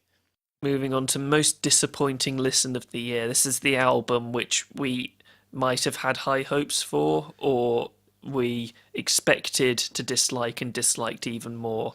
Well, Weezer was on an upward trend. Yeah, They were on an upward trend. What do they think they're doing with this absolute... Okay, it's not the worst album of the year, but it wasn't good. no, it wasn't good at all. Pacific In fact, Daydream. it was bad. It was bad. It was bad. What did I give it? Did I give it a 3 or something like I that? don't know. It definitely wasn't good. Wasn't good. Like there was one song at the beginning which was Mexican good. Fender, good track. Which was passable. It's not their best, but very, it's listenable. And then after that, no, it was just terrible. Do you remember Feels Like Summer? It didn't feel like summer at all. No, It felt like a headache. It felt like disappointment. Yeah. It feels like bummer. Yeah. Oh. So yeah, that was my most disappointing album because The White Album was so good and it was such a good return to form for them. Yeah. And then they released this trash. like, don't toy with me. Don't toy with me. I get angry. It didn't even have the great political memery that's present in most of Weezer's lyrics, or the just general lightheartedness of some songs, like California Girls Yeah. or King of the World. It's just so bland and rubbish. Yeah. Okay. Try harder next time, Weezer. My most disappointing listen of the year comes off the fact that the last album by this artist I love, and it's an album about love, so that's fitting. Father John Misty's new album, Pure Comedy. I know a lot of people think this album is a 5-star album. A lot of people think this album is brilliant, one of the best of the year. I don't get it. I think that it's a series of tracks, most of which aren't particularly memorable or interesting, with some of the most pretentious lyricism of the year over the top of them from someone who I think believes himself that he has these deep, insightful thoughts and opinions on society and politics that no one else has, but delivers them in such a, oh, I know this and you don't, I'm bored of even singing about this way, that it's impossible for me to just grip onto them. Then there's Leaving LA, which is a strong contender for one of my worst songs of the year because it's 10 minutes of the same repetitive It's 13 guitar. minutes. Is it 13? Yeah, Oh my God. I think I feel the same about this album the way you do. It's because Nick. I haven't listened to the song in such a long time. That track is 13 minutes of the same repetitive guitar chords over and over again. No chorus, just verses, with boring lyricism, a terrible vocal performance which does nothing to engage me, the occasional flourish of strings which doesn't make the song interesting, is pure pretentiousness turned up to 14. Yeah. I only listened to this album because Nick put it as most disappointing listen, and then some other people had put it as a best album of the year. It flew under my radar when it first came out. I didn't enjoy it at all. I felt it was so lethargic, and because I couldn't put it in my worst of the year because there are worse. There are definitely worse, and actually there are a couple of tracks on it that, if I ignore the lyrics, I think are pretty good. Like Total Entertainment Forever reminds me of Destroyer's Poison Season album, which I love to bits, and I think Birdie is a pretty good ballad. But the rest of the tracks either I do not remember or actively dislike. I mean, the only one I was really drawn to, I can't remember the title. The first track was Pure Comedy. Had a nice climax to it, and I enjoyed it. And it kind of felt like it was opening the gate to really explore things in depth with some really good lyrics, because it was kind of a bit of a tone setter for the album. But then it completely didn't deliver after that. Like, if there was any comedy to it, it was completely edgeless. There wasn't anything particularly insightful about it. I think Total Entertainment Forever, even if I say it's one of the songs I quite like on it, does start with the lines, bedding Taylor Swift every night inside the Oculus Rift. It's just bad. Yeah, I did not enjoy listening to it. Let's talk about something more positive now. Let's go up a bit in terms of tone. Saving Grace Award. So this is the award for individual moments or songs in a song or an album which stopped it from being terrible. Yeah. Well, for me, it's not necessarily terrible because but, my pick... something that was redeemable at least. Yeah. So my pick for this was the song Pain from A War on Drugs is a Deeper Understanding, which I don't dislike the album at all. I don't dislike the album, but I mean, I said it on the podcast, and every subsequent listen I gave to the album, it just rang more and more true in my head that every single song is essentially the same. It's the same harmonic rhythms, the same style chord progression, the same style motifs, same tempos. And then the album just kind of dropped off for me. And the song Pain just has a fantastic guitar solo in it. Just a fantastic guitar solo. It's Pain for me is the best song on the album. Yeah, it just is. It just is fantastic. Yeah. Go listen to the song if you haven't, because it's a great moment on the album. And I think it is the moment that really does make the album as a whole like worthwhile. That was my pick for Saving Grace Award. I've got Mexican Fender by Weezer, which we've already talked about. Was the one good track from Pacific Daydream, and it's the starting track as well. So there's no point of even listening to the album after that. Yeah, you just cut off after that first 3 minutes. Mexican Fender is very enjoyable. It's it's not complex or particularly original at all. It's just a decent Weezer song. Yeah. Catchy chorus, pretty good verses, your typical bridge. And the video's great, but after that, the album is pretty bad. It goes downhill after that. So yeah, download that song and then just ignore the rest of it. Wait for their next album to come out and we can all be disappointed by that as well. Well, they have said their next album is going to be the Black Album, which is going to be, the modern day Pinkerton, apparently. I don't trust Rivers Cuomo to write a good album anymore, but he might do. He's shown that he can. I need to not go in with expectations. Yeah. That's what I need to do. I'm going to stop thinking about Weezer, and when the time comes, I will let myself be enthralled or disappointed, and nowhere in between. I have got a shout out for this category, and that's Ascension from the Gorillaz album. Once again, I mean, if you ignore the intro song, Ascension is the first track on it, and it's a real banger. Vince Staples' flow on it is fantastic. The beats are actually pretty great. I love the sort of apocalyptic feel to it, and it's a great way to open the album, and also a great way to set up your expectations for how boring the rest of it is.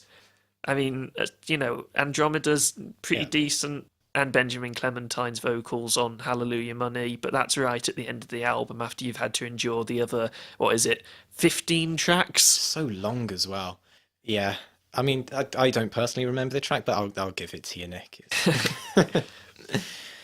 Okay then, so let's move on to something a bit more light-hearted, a bit more humorous. Best lolcows. What's a lolcow? It is something that provides a great lol. Are cows funny? Yes, very funny. I'll take your word for it.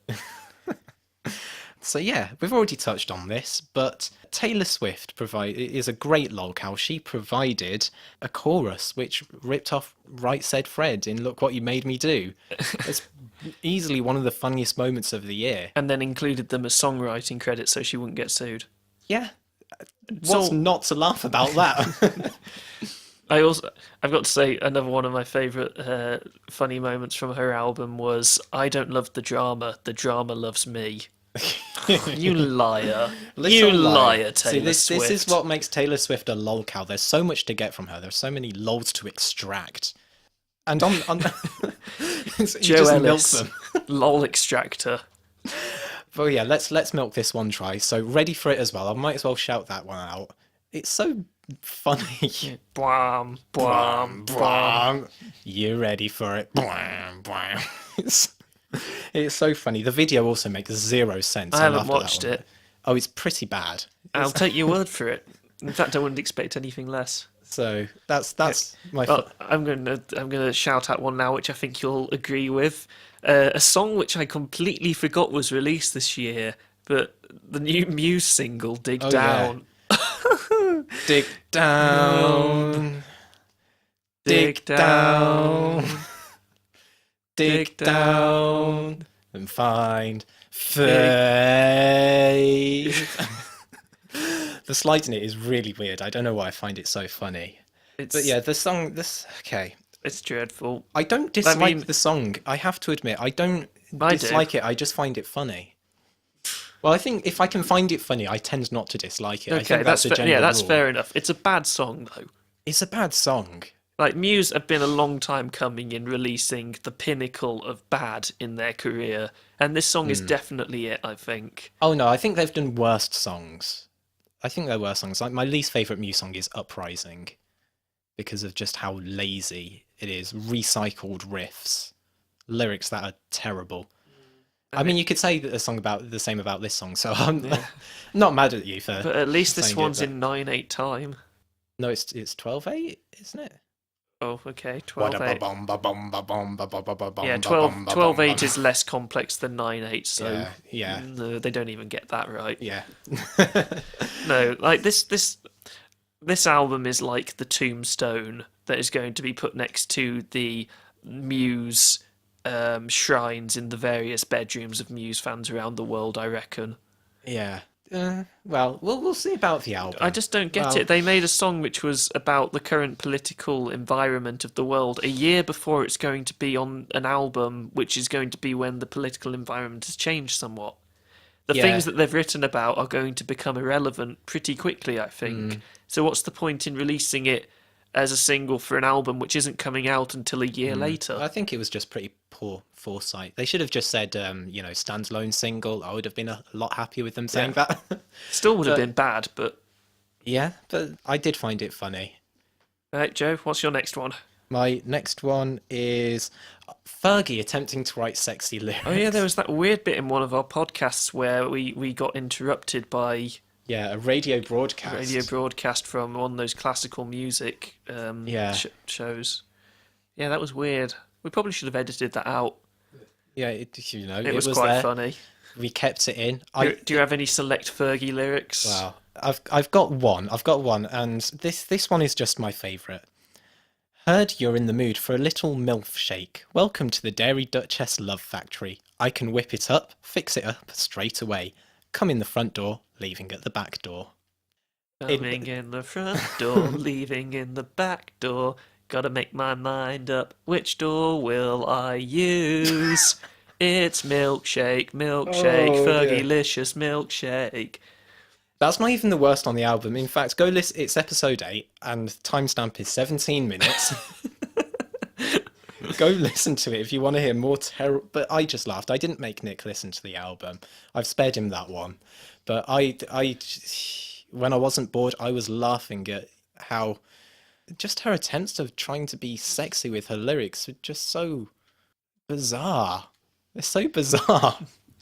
So yeah, Okay, well, my next my next moment is from an album which I will say again, I'm still having very conflicting thoughts about. Jaden Smith's new album, Sire, yeah. has got some of the worst lyrics of the year, but not to the same level as people like Eminem or Taylor Swift Yeah. or Katy Perry, I don't think, because in a way they sort of fit because they're exactly what you would expect from Jaden and you can laugh at them. Yeah. Okay, well, the one that I picked was... I can't even remember the full lyric. I didn't write it down, but it's the bit where he sings "Jump out the bushes like hello." That did make me laugh when I listened to it. And Oh, there's also "I spit that radiation like I'm Chernobyl." yeah. It's I'm getting green. I'm artichoking. That's the art of choking. Not to mention, Yeah. I mean, artichokes aren't green. so yeah. To be honest, if his album was full of more moments like that, I probably would have enjoyed it a lot more than I did. But yeah, I like those moments. They, put a smile on my face. Oh my god, Jaden Smith, you're hilarious. Oh, continue being a meme machine and I will love you. Right, then you've got... Okay. And then I've got from Poppy's album this year, Poppy.Computer, the song Computer Boy. I want your floppy disk to be my hard drive. That See, I would have put that as my favourite lyric of the year, as much, but no one can take that seriously. Well, I love it. That album actually provided me with a different hilarious moment, but it wasn't exactly from the album. It was more a reaction that was garnered from it because I was reading out the lyrics from Bleach Blonde Baby, and it's got the "When you cut me, I bleed pink," and Alex went, "Oh God." That either, but okay. Made me laugh a lot. Oh, that album is full of great one-liners, but that was my favourite. I want your floppy disk to be my hard drive. That is stuck in my mind. So yeah. Well, I've got one more, which is "When Arcade Fire Tried to Save Disco."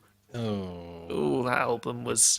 I did not like The less that. said about it, the better. The lyrics to Creature Comforts were so ridiculously heavy-handed and on the nose.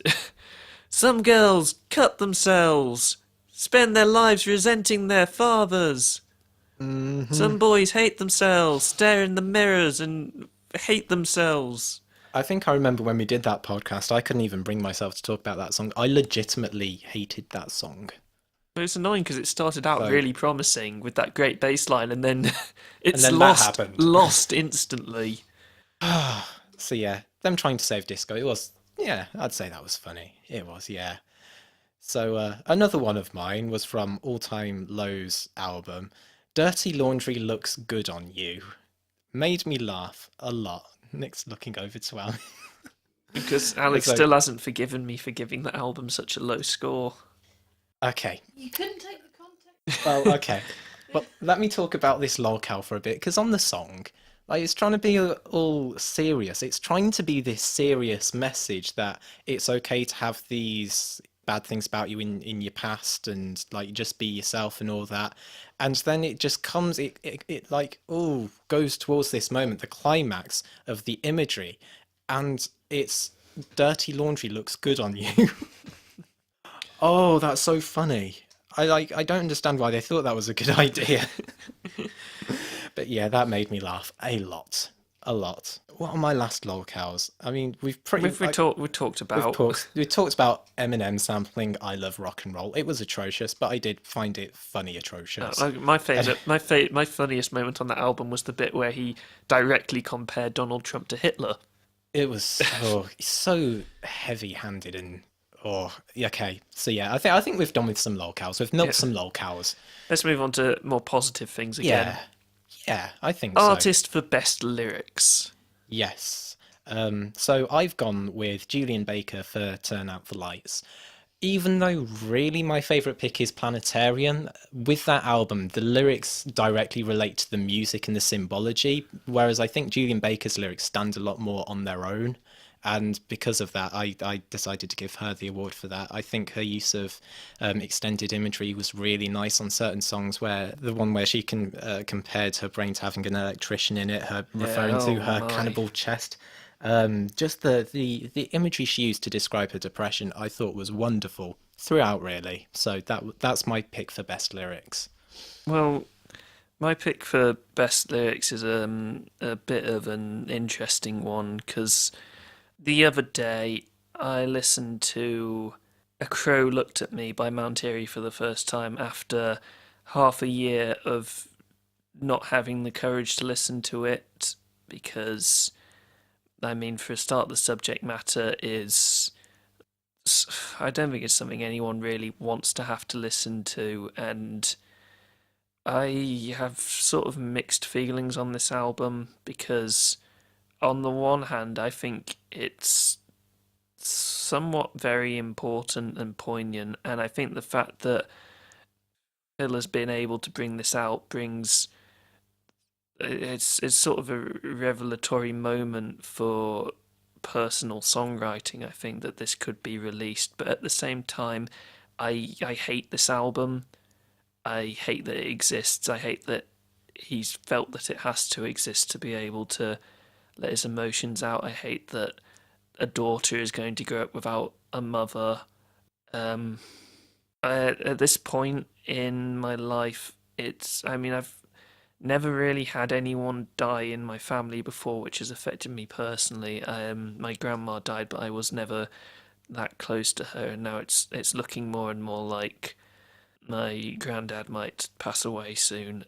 And listening to this album just left a weight on me afterwards, and I never want to listen to it again.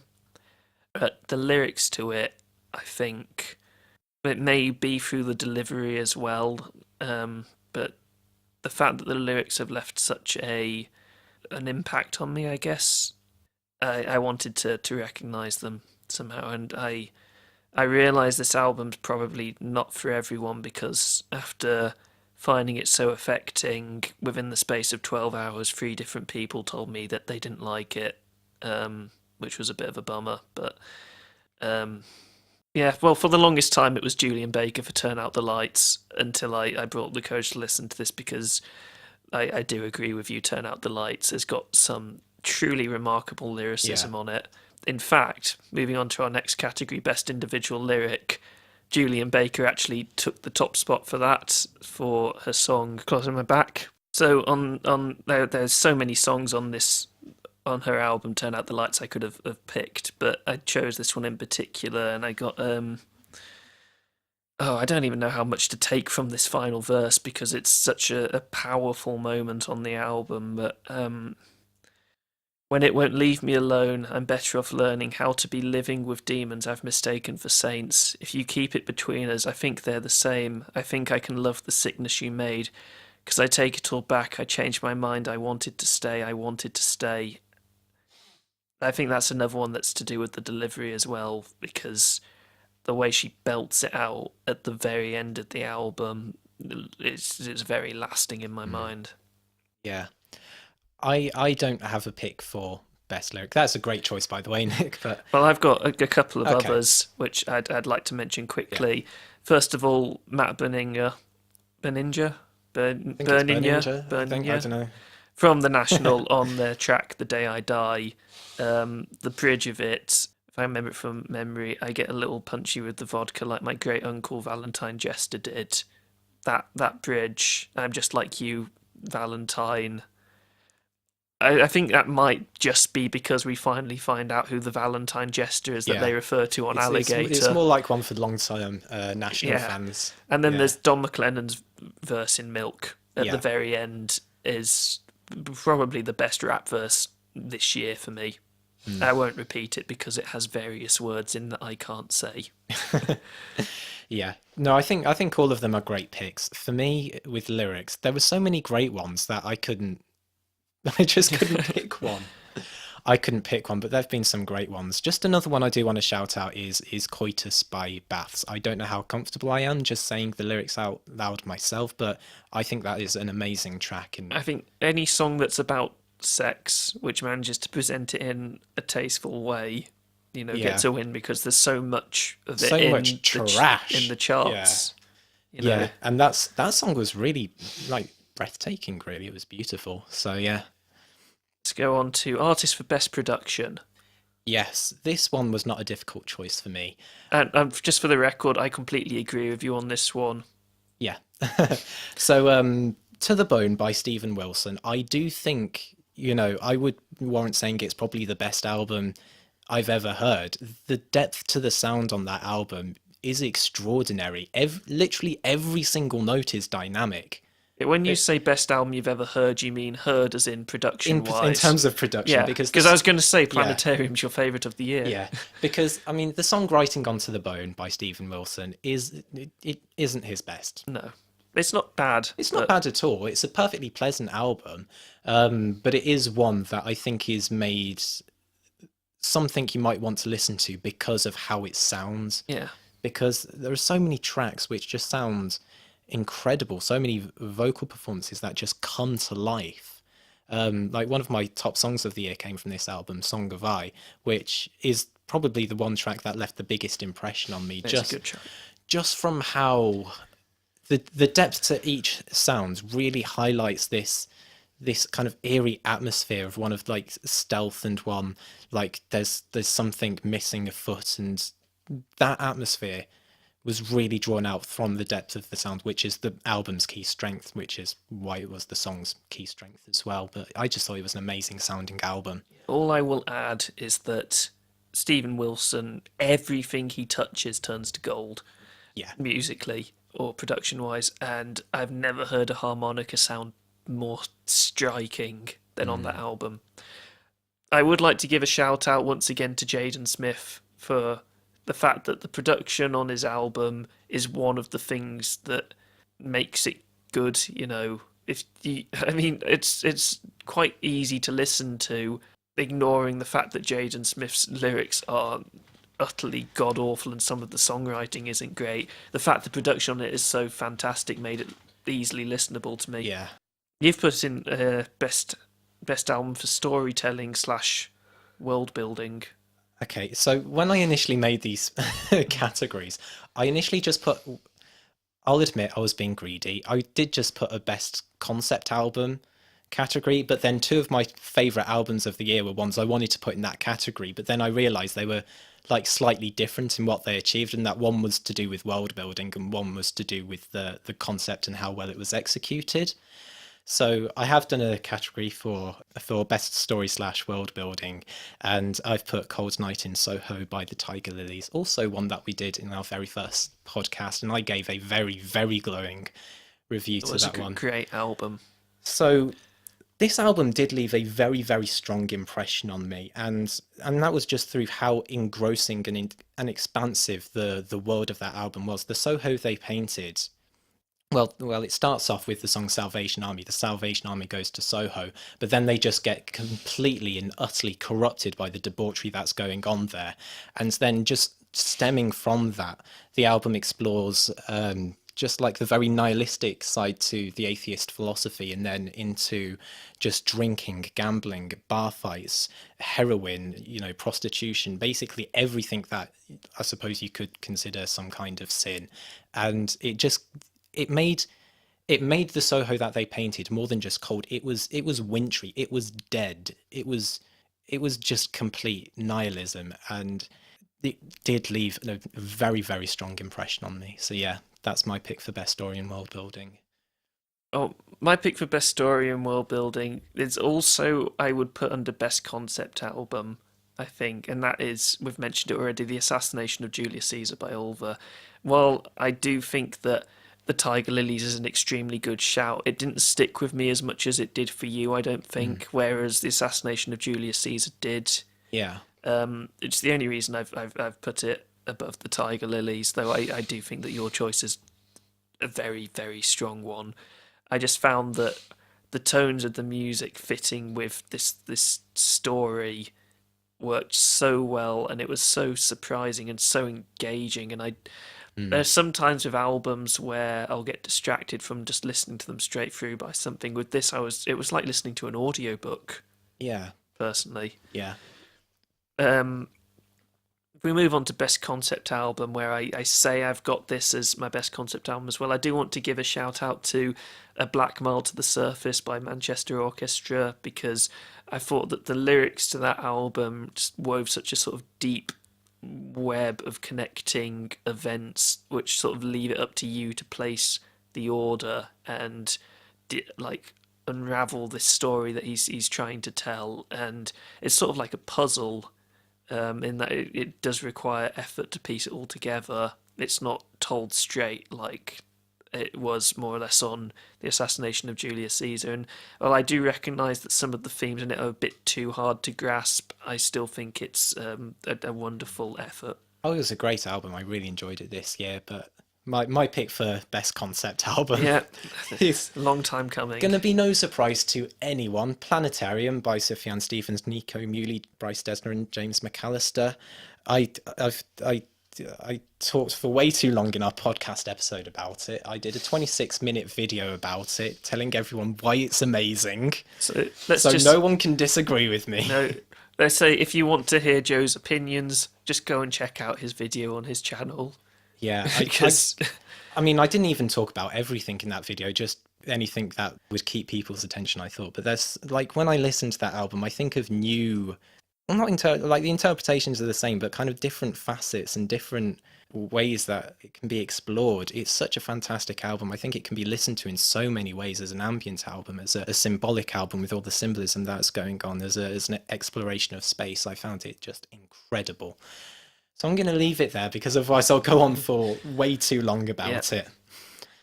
Best vocal performance. This is one that I wanted to give a shout out to, because there have been so many this year. Yeah. I found it difficult to pick one. In the end, much to Alex's disdain, I didn't choose Hayley Williams, though Hayley Williams was a very strong contender. She's always good. She's always good. She's the best thing about Paramore, I think.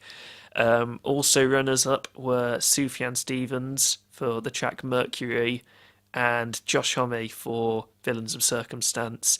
But in the end, I couldn't not give it to Julian Baker for Appointments. That song sends such shivers down my spine with her vocals, especially at the end of the song. Yeah. I think they're all great picks. Much like the best lyrics, I went with not applicable because there were too many that were good that I just couldn't distinguish one. So yeah, cop out, a bit of a cop out from me, but I'll just echo Nick's. Because they're all great, and Joe They're all knows I'm great. right. Biggest surprise of the year. Now, this one's a good one I know because we got siblings. siblings. So my biggest surprise of the year, quite simply, Jaden Smith's new album Sire. Because How many times have you mentioned in this podcast? it's because I expected it to be the worst album of the year. Simple as. Yeah. I didn't see any way in which it could be good, but the production on it is just that fantastic, and a lot of the composition on it is actually pretty good. So while I don't think it's a great album, it's a strong four, maybe at best. There are so many moments on it which completely took me by surprise that I couldn't not call it the biggest surprise of the year for me. Well, fair enough. You got Jaden Smith's sister, Yeah, Willow Smith, who's because come a long way from. whipping her hair back and forth. I do have fond memories of that song, and I did give a listen to her second album, or is it her first album, Ardipithecus, when it came out, and I just thought it was a bit messy, like it wasn't really going anywhere. It was a bit, I didn't really get anything from it, so I saw that she was releasing an album. I just on whim, I thought I'd give it a go, and it is an absolute butterfly album for her. Like, she really comes into her own, both vocally. Her vocal performance are much more, they're much more distinguished. They're much more varied. The instrumentals on some tracks are pretty brilliant. I mean, Boy was nearly on my top songs of the year, the opening track, because it just has such beautiful use of a combination of bowed and plucked strings. There aren't any other instruments, and she does it with just that arrangement, and it all comes in so dynamically. It's a great song. I mean, even if the album wasn't entirely consistent throughout, I just thought it was Real improvement. it was just a real improvement, and I really think that should be, encouraged, and good on you, Willow. Keep it going. Okay, so next we've got the Flawed Masterpiece Award. Just because I haven't talked about Jaden Smith enough. There's one song from Jaden Smith's new album, Sire, 90, which I just keep coming back to listen to. I just keep putting on because it's gorgeous. And I realise it's quite a flawed song. It goes on for far too long. The lyrics take a turn for the terrible at many points. But the fact that I've been able to come back to it so much, just to sort of wallow in the soundscape of it, the lush tones, the great climax to it, is remarkable to me, coming from someone who I'd previously dismissed entirely. Yeah, I think that's fair enough. I promise that's the last time I'm going to talk about Jaden Smith today. Okay, no more Jaden Smith. Not until he releases another album. And hopefully improves on Yeah. the many weak points. Like, I just think he has so much potential. If he just tried, if he actually Tried focused- harder. if he focused on being either a comedian, I mean, I'm not really sure he should take the serious route, but if he's going to take it, at least actually go for it. And your pick? And my pick for Flawed Masterpiece, well, rather than a song, I picked an album, which is Poppy Dot Computer. I do love the album. I understand why some people don't like it, but I love it. You couldn't even think of what score you were going to give it when we reviewed it because you were that unsure. Well, Which has yeah, never because happened. if I was going purely on like how much I personally react to it, then it's a easy 9 out of 10. Easy 9 out of 10. I'd like it'd even be a better pop album than Hopeless Romantic by Michelle Branch, but I still haven't passed exactly what it does, and whether what it does is just because the kind of person I am, the slightly chaotic personality that I am, that I'm drawn to it, or whether it's like I'm just seeing things in it that aren't there, or like I'm gonna have to put more thought into it. But basically, I still really love this album. So yeah, I'm gonna put that as my flawed masterpiece. We've got our, well, no, not our final category of the night, because I want to slip one in now that I haven't actually gone with, told Joe about. As I was thinking about this earlier, and I was thinking about how many musicians have released albums this year, which they probably shouldn't have. So I'd like to introduce the Living Fossil Award for the artist or band whose career should have been buried years ago. And I was thinking of some nominees. So we've got Morrissey, Eminem, Maroon 5, The Killers. You got any thoughts which you would pick?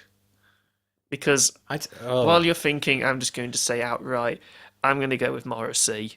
Because while I think Eminem was a very strong contender, I mean, the past few albums he's released have just been bad, simply. He seems like he has the potential to come out with something poignant in the future. It seems like he's very much scrabbling for that one category or subject which he can latch on to and write something great about, and he just hasn't managed it yet. Whereas Morrissey, I don't think his opinions will ever be relevant again. I don't know. To start with. Well, when he was the singer of the Smiths, he was the voice of... Still a wanker. Okay. Okay, I don't know about this category because, like, if I'm gonna say living fossil, I kind of want to pick someone who I almost know won't do anything well again.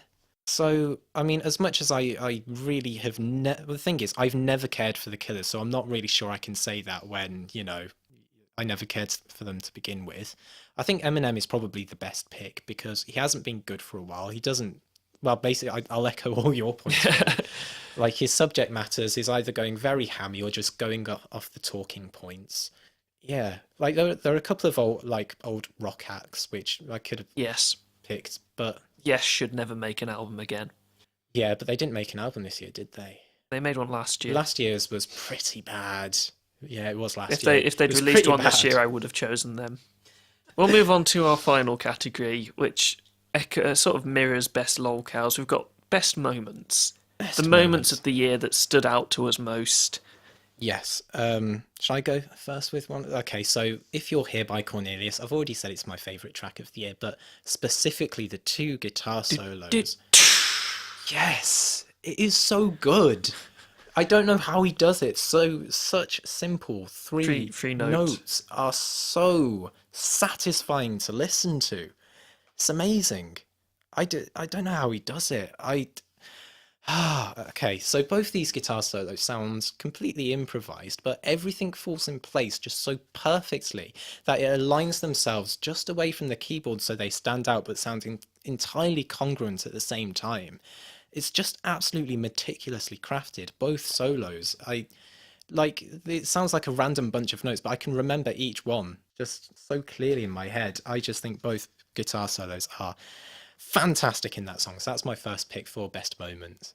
My first pick is from my favourite album of the year, Fleet Foxes, I'm All That I Need, is after the very sort of slow, ethereal beginning, the instruments just suddenly come in very fast paced, and it just made me smile so widely the first time I heard it. It was such a striking moment which just stuck through me, and every single time I listen to it, that bit makes me smile.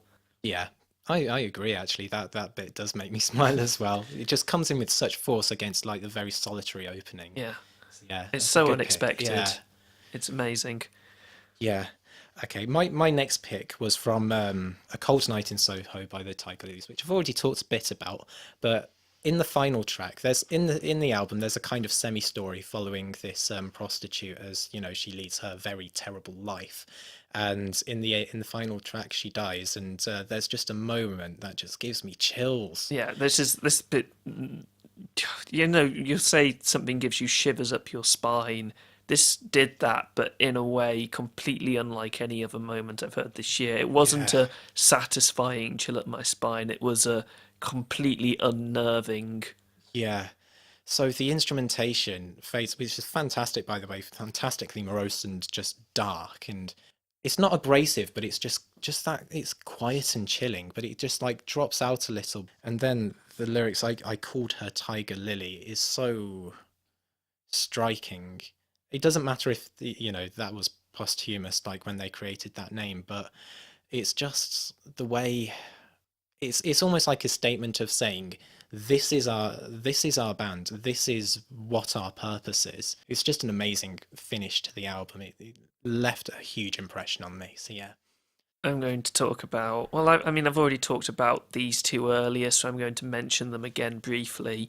We got, first of all, Jupiter. The ending brass in that song is just so Yeah, striking, and coming on top of everything that came before it, you wouldn't expect it to be able to stand out against the rest of the song, but it's just that impactful and well yeah, placed, and the tones of it fit against the rest of the tracks so beautifully. It's sublime. yeah, And then there's also Dom's verse at the end of Milk, which is beautiful. There's nothing, no other way I can really describe it. If you're going to listen to one rap hip hop song this year, Milk by Brockhampton would be my yeah. pick. I concur. And it's a fantastic end to the song because you get the instrumentals fading out as well.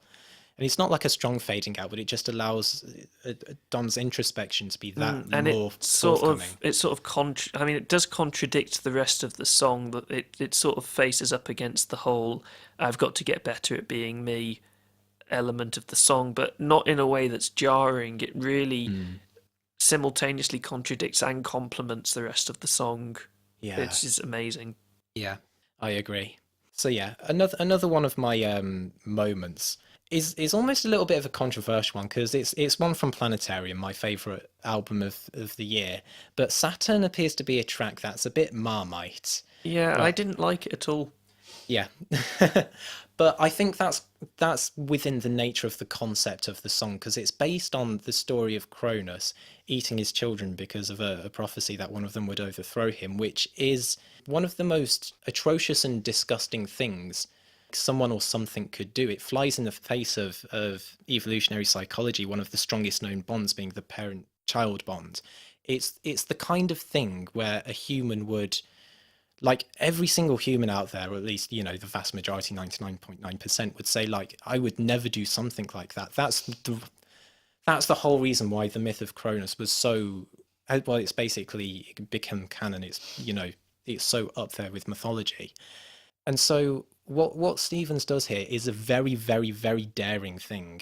It's an incredibly daring thing because people like to think that Cronus is the monster, whereas in this song with the lyrics, Stevens is saying this monster is human as well. He humanizes him in this song. Tell me I'm evil. Tell me I'm not. The face of love. It's the humanization of Cronus is a challenging thing. It's a challenging thing conceptually, philosophically, but I suppose this goes into my personal opinions on it, but I think he's right. Like every human is capable of committing atrocities. I think it's very foolish to think that we're not. And what this song does is emphasize that. And when the bass drum kicks in on that song, it's just that adrenaline rush that it kind of symbolizes that realization that we need to stop ourselves from becoming monsters that I found so powerful. So yeah, it's one of my favorite moments of the I year. mean, Sufjan Stevens has always been able to do quite controversial lyricism. I mean, on Illinois, he did the song John Wayne Gacy Jr., in which he sort of humanized famous serial killer John Wayne Gacy Jr., Yeah. which is quite shocking. And it's absolutely amazing that that song doesn't come off as completely tasteless. Yeah, well, I think the world needs that. Well, okay, we won't go on for too long. No, I think let's about move this on. one. Let's bring the mood back up a bit. Yeah. Kendrick Lamar, DNA, is my next choice. And I mean, it's the first album we ever reviewed on the podcast, Yeah, damn, yeah, it was. which Yeah, has gone down, in my opinion, since listening to it the first time, I've got to be honest. But far and away, the standout moment on the album for me is the bridge of DNA going into the second verse. It's very hard to describe, but the production choice on it, the overlapping lyrics with the broadcast, and then going into his flow in the second verse, which is insanely good, yeah, with the repeated, very abrasive backing sample. Still, far and away, one of my favourite hip hop moments of the year. yeah. It is a great track. I feel like I should quickly do a posthumous add onto the best lolcows category, which is the time that Kendrick Lamar said, "Oh yeah, Damn was definitely meant to be listened to in reverse. Here, I'm going to release it on Apple Music in reverse as a deluxe edition that you can spend extra money on. Do you think anyone fell for that? Oh, Kenny. Oh, Kenny. Very funny. Okay, so my last moment on last best moment of the year is a very simple one. It's one that I almost chose. It's a very simple one. It almost feels a little bit dumb putting it on, but sometimes it's just that moment of just satisfaction. It just works really well. So that's Halfway House crashing in after Soul Luna on Hug of Thunder by Broken Social Scene. That was an album that I do think I need to listen to again. Because I loved it so much when I listened to it, and I just haven't listened to it since, and it was so good, so enjoyable, so... Yeah, it's the kind of album where you don't need to listen. Yeah, you don't need to rinse it. It's not overly challenging, it's just simply good. Simply good. I think it is best listened to with a bit of a gap between them, because I don't think you want to overplay the songs that they get. But no, Samey, Halfway yeah. House's introduction after Sol Luna is so uplifting. Yeah. Yeah, so euphoric. Brilliant. I almost chose it, but I felt that it was too similar to I'm All That I Need's instruments crashing in after the gentle opening. Well, for my final best moment of the year, a song that I was a little unsure about the first time I listened to it, Night of the Long Knives by Everything Everything, and that first chorus. Oh, I loved it. I loved it the first time I listened to it, and I don't know why I was unsure of it the first time, because it's quite atmospheric to begin with, and his vocals are so, they make your hair stand on end, and then it just, like we've talked about for the past few songs, just crashes into the chorus with that wonderful synth tone. It's like a siren. Yeah, the siren synth. Coming in on the second beat. See, I nearly put it in, but I think you already put it in as a thing, so I thought I'd just let you take it. But it is one of mine as well. It's a fantastic moment. It's called. It's more effective than Taylor Swift's Brahms. Yeah, that's for sure. Yeah, like this one was actually, it was a little bit chilling. Yeah, I think as well. Given the subject matter and all that, it's really effective. Here's another lolcow moment of the year. The moment that I didn't make the connection between Night of the Long Knives and the historical event. Yeah. Yeah, that was embarrassing. We've reached the end of our awards, and this is going to be far and away the longest podcast we've ever recorded. How many minutes are we on before editing? Are you ready for this, Joe? 2 hours 11 as of the second I said that. Oh, okay. I might just not edit it. Ask me what my worst song of the year was. Okay, Alex. Guess what you think I'm gonna say. Your worst song of the year. Yeah. Is it by an artist whose name begins with A? I'm not playing that game. I give in. What is it? Man's Not Hot. I can't believe we've gone through the entire year and Without not mentioned that actually song mentioning once. Man's Not Hot once. We didn't even. I actually wanted to mention it on You the did. One Pad You did. podcast. You did. You wanted to mention it. Awful. You I wanted to wanted mention do- it, and I said no. It won't be relevant by the time our podcast comes out. Yeah, Little did you know. It's been relevant since it's come out. Right, now we've run out of categories. So after we're now on to 2 hours 13 minutes 30, as not editing. Okay, let's wrap it up. Let's not wrap make it it up. any. I hope you all have a wonderful 2018. It's Yeah. been fun, and Yeah. we're going to hopefully continue doing this well into Yeah. the next year.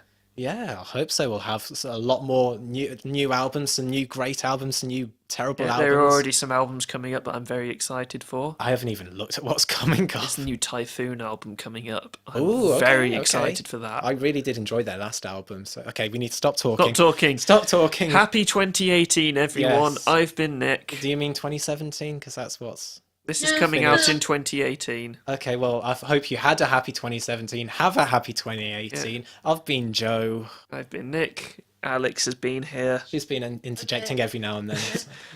And we've been F Sharp, A Sharp Revisited. See you in the new year. Bye. Bye. F Sharp, A Sharp Revisited.